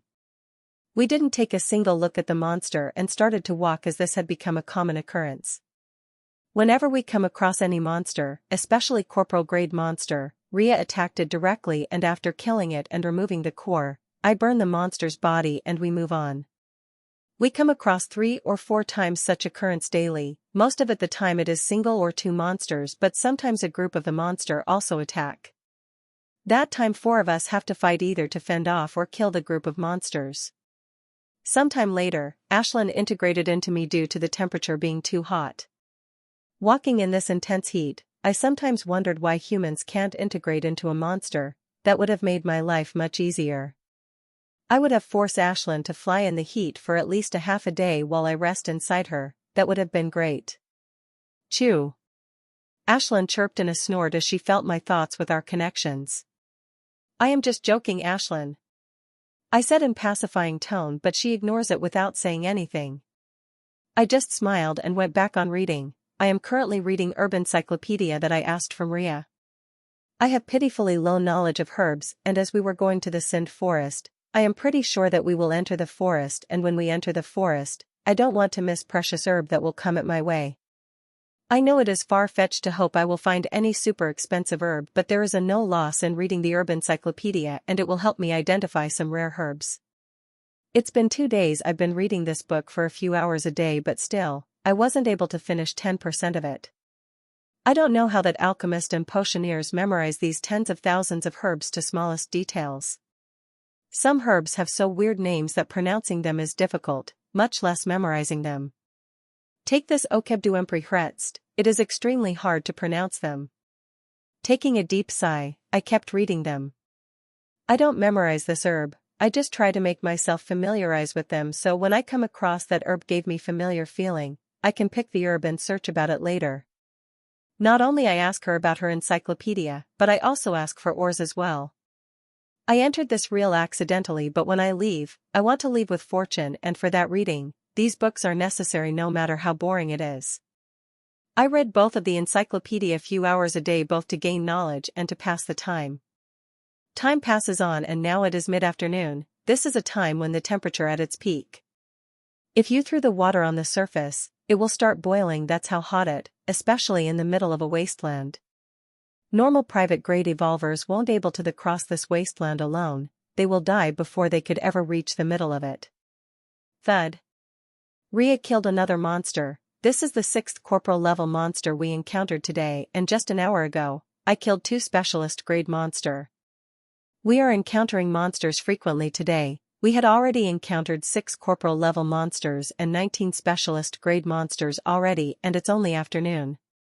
For the past 3 days, we hadn't encountered more than 4 corporal grade and 10 special grade monsters. Looks like close we are getting to the Sind Forest, the more dangerous it will get. Do you hear something? Rhea asked. I shook my head and no at first, but then I tried concentrated. I did hear some sound. There is some sound coming in front of us, I said, and we hastily started to walk towards that sound. But this time we are careful and prepared not to fall in the trap like last time again. As we grew closer we noticed a few figures. When we get closer looked at, they seem to be fighting monsters and they are not faring well as there are more than 10 ministers attacking 7 people. We broke into a run to help them. No matter, they are fellow men and it's moral to help them if we can, and it is in our profit to help them travel the wasteland. Going to be dangerous. The more people we have journeyed the safer it will be crossing the wasteland. Chapter 97 Sand Scorpions. We ran towards them while activating our artifacts. As we got close we got clear looked at the fight that made me so shocked that I nearly stopped in my tracks as I wanted to run in the opposite direction. What shocked me was the monsters. They are one of the most dangerous monsters in the wasteland. They are sand scorpions. We come across it only one time and it was mid-level specialist grade sand scorpion. It had taken me more than 2 hours to kill it, and by the time I was finished dealing with it, I had injuries all over my body. There are 12 sand scorpions that are attacking the adventurers, and looking at their sizes, 4 are corporal grade while 8 are specialist grade. Specialist grade sand scorpions are nearly double the size of a normal person while corporal grade is triple the size. They are really giant monsters. I was wrong about one thing though. When I looked at the fighting scene earlier, I thought there are only 7 people with their monsters are fighting the monsters, but I was wrong.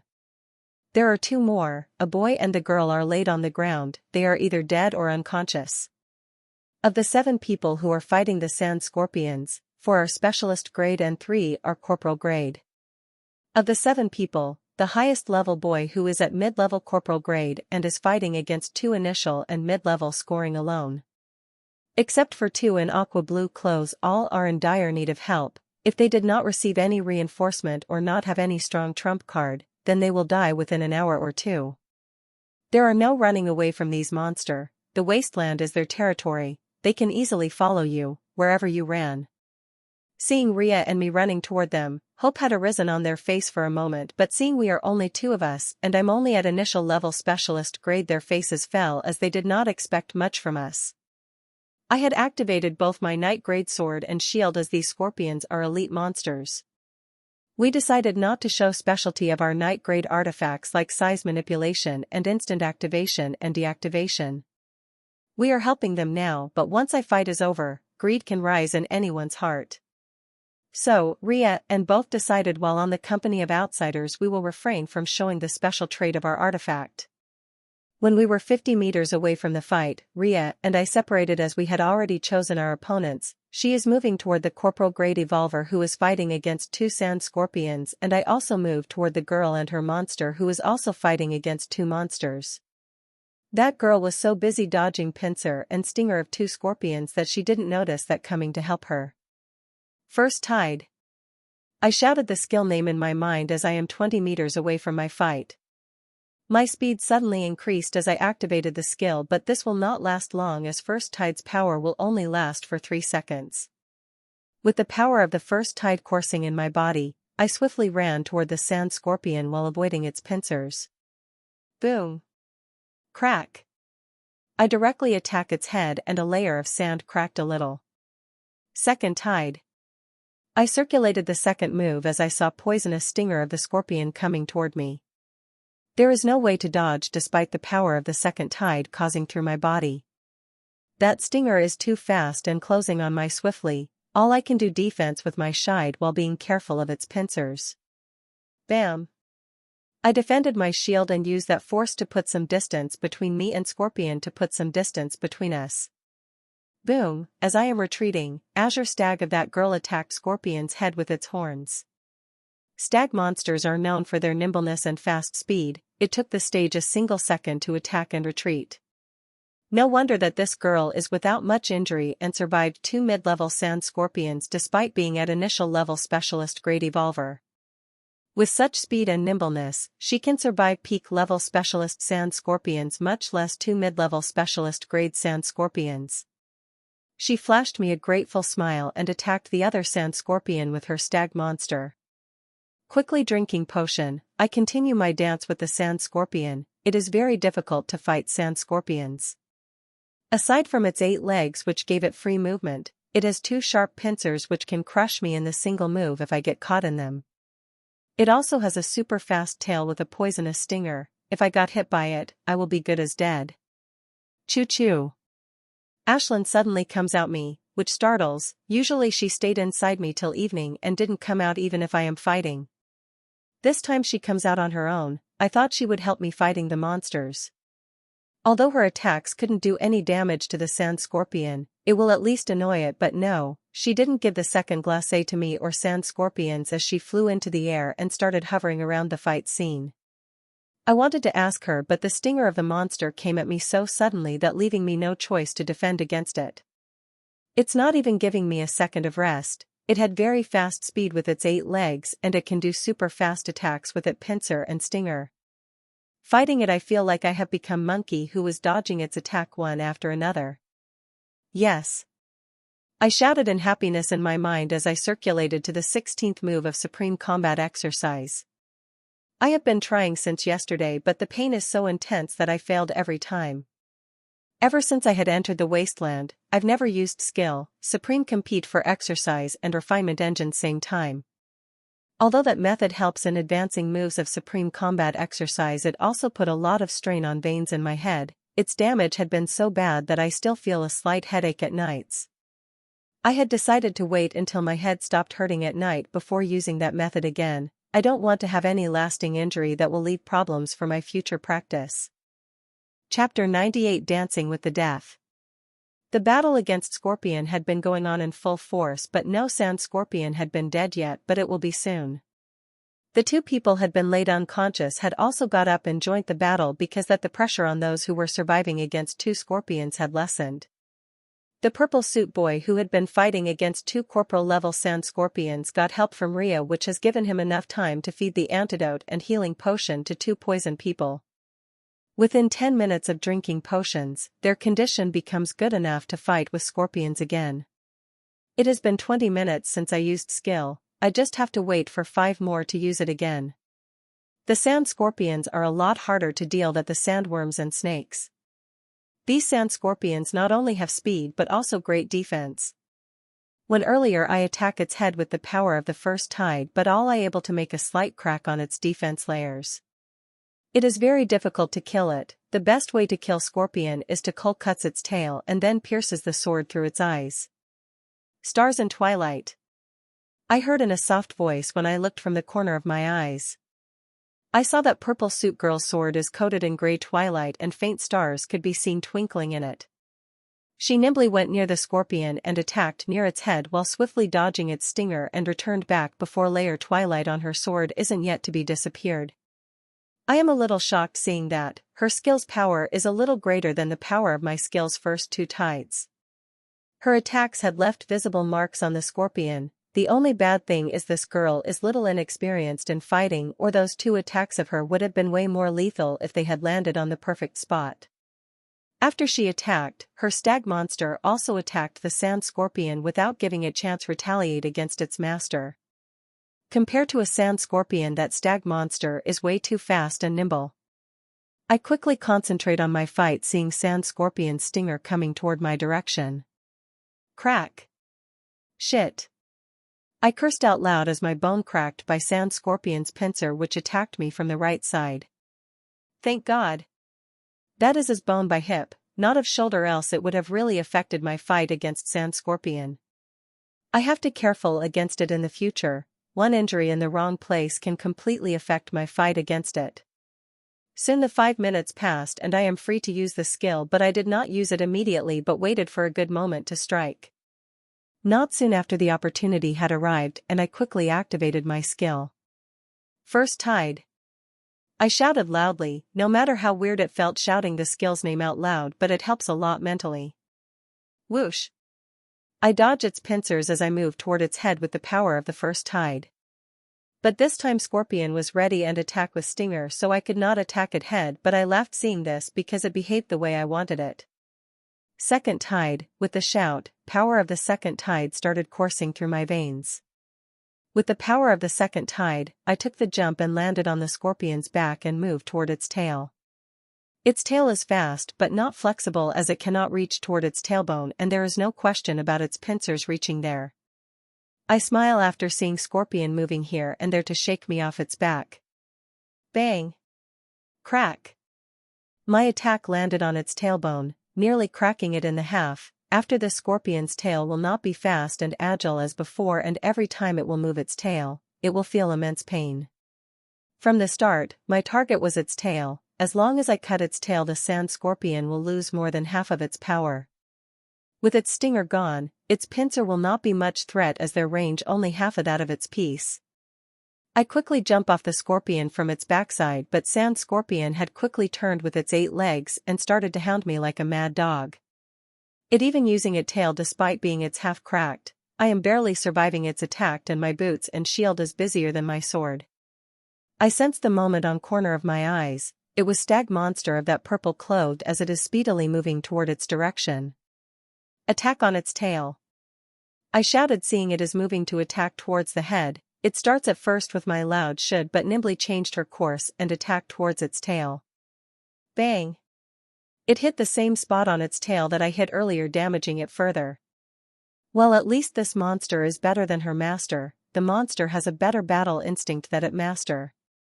The sand scorpion went mad receiving this attack, but it could not find one who attacked it. Only I in its immediate sight, so it transferred its the rage at me and started to attack me like crazy. It's good thing that stag gave me enough time to drink the potion when it attacked the sand scorpion. Crack, another bone of my body broke. I have attacked many times by this mad scorpion in these past 15 minutes. That stag monster also attacked it 2 more times, that it is barely able to control its tail. The girl in a purple suit and her monster would have already killed the monster they are fighting if not for her being inexperienced. She is also at initial level of special grade like me, but she is more powerful both due to her monster and her physique. Soon comes the time of me using the skill again. This time I plan to completely get rid of monster's tail and kill it in a few minutes. First tide. I activated the first tide and ran toward the monster. Sensing a change in my aura, it becomes more cautious toward me.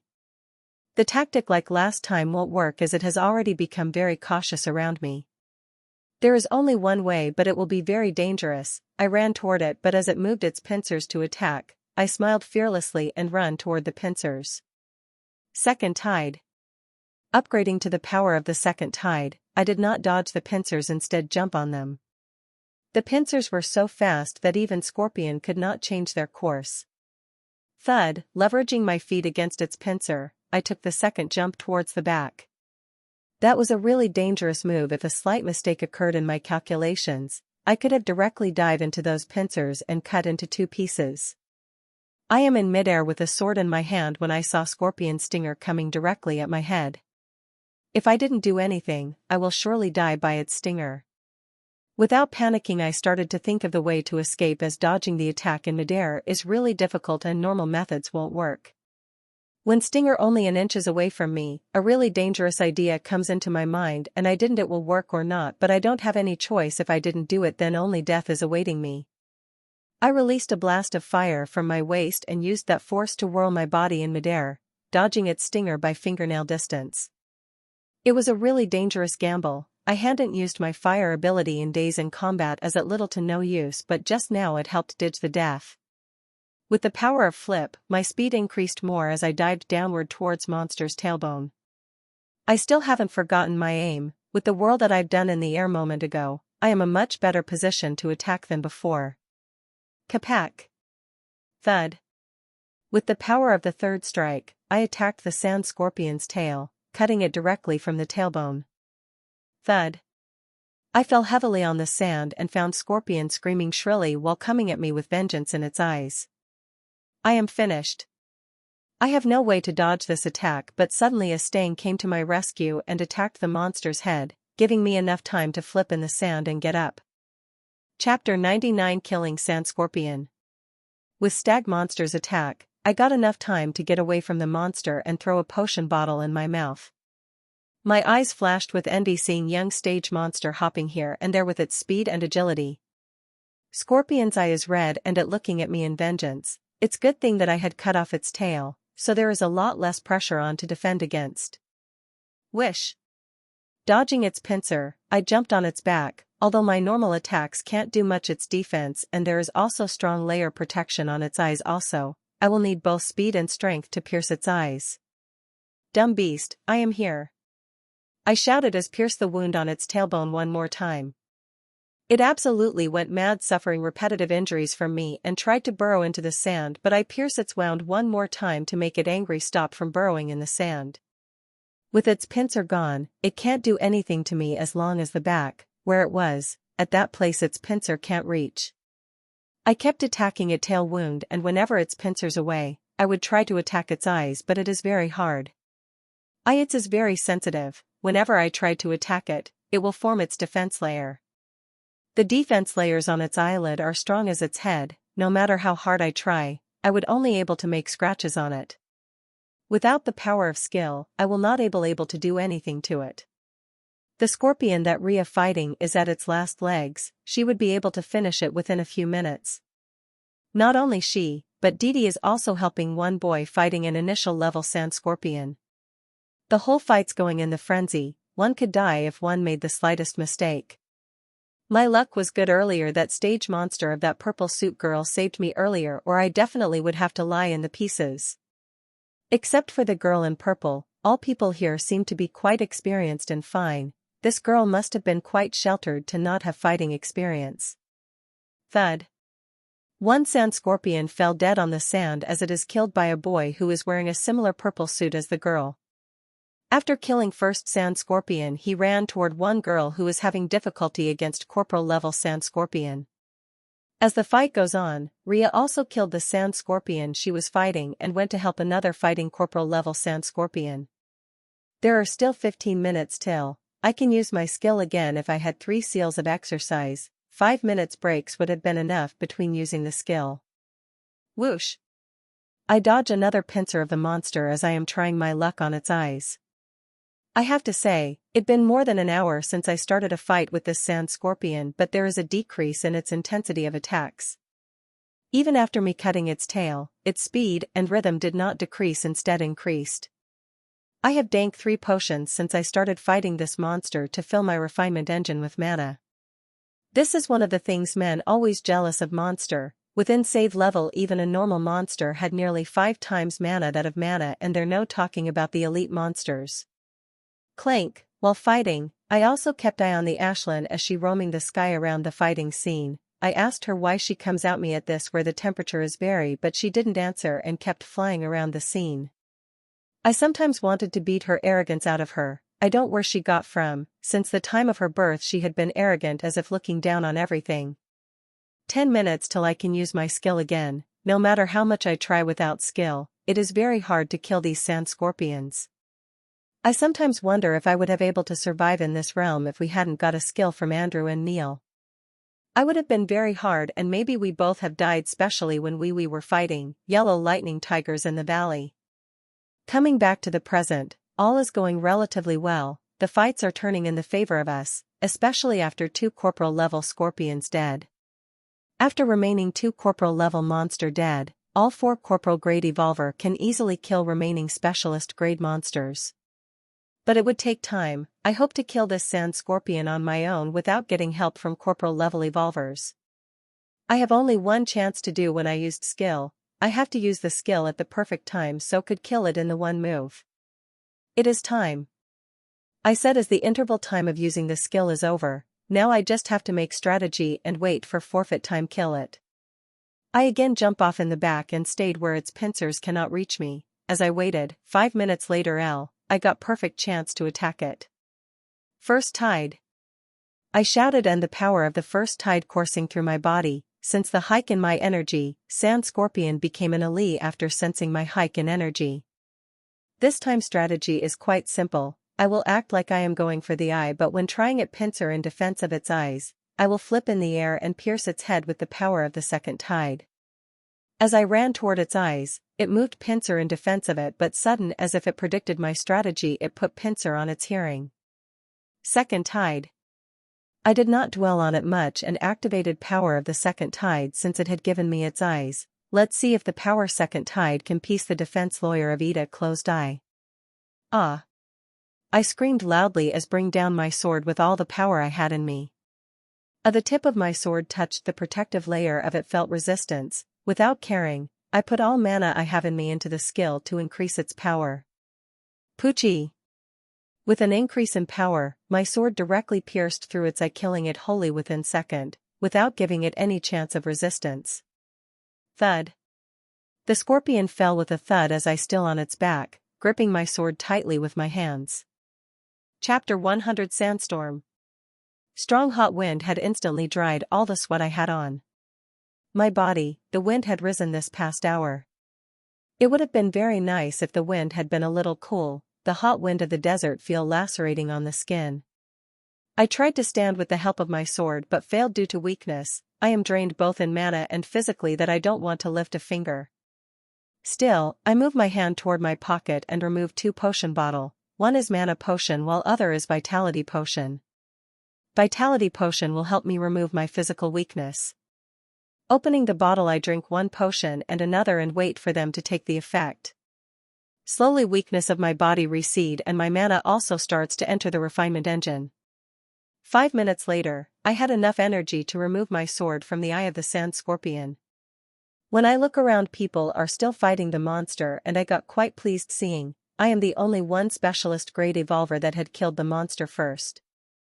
Looking at corporal grade evolver fighting, I can tell that they will kill last remaining 2 corporal level monster in a minute or 2 as they were fighting 2 against 1. After corporal grade monsters are dead, it wouldn't take too much time to kill the rest of the specialist grade monsters. I noticed that after I drink the vitality potion, sometime later 2 seals of supreme combat exercise had absorbed the remaining vitality potion into them, and looking at seals, in less than 5 minutes, I can use the skill again. The reason I wait for 25 minutes for using skill so that vitality can charge again in the seals, as 9 Raging Tide skill, both needs vitality and mana to operate. The winds had become more ferocious than before, but seeing we have experienced this type of wind many times, I didn't take it heart. After 10 minutes, I became good enough to fight again. After seeing all the fights, I decided to help a girl in a purple. Need help? I said as defended against the blow of sand scorpion that girl is fighting. Yes, I will be grateful, she said, giving me a smile. I never had taken a good look at her. Now that I looked at her, she is quite cute. She is about my age with strawberry blonde hair and blue eyes. She still has baby fat on her cheeks, and when she smiled a dimpled form on her cheeks which made her look very cute. I got quite surprised when I saw the fist holding Thunderbolt sigil on her suit. It means she is from Thunder God's arena. As I am fighting the sand scorpion with the girl, I notice extreme emotions from Ashlyn saying the big danger is coming. What danger? I asked her telepathically, but she didn't answer, just that danger is big. No matter how smart she is, she still has the intelligence of the toddler. Some things she can't convey even if she wants to. Chirp chirp chirp.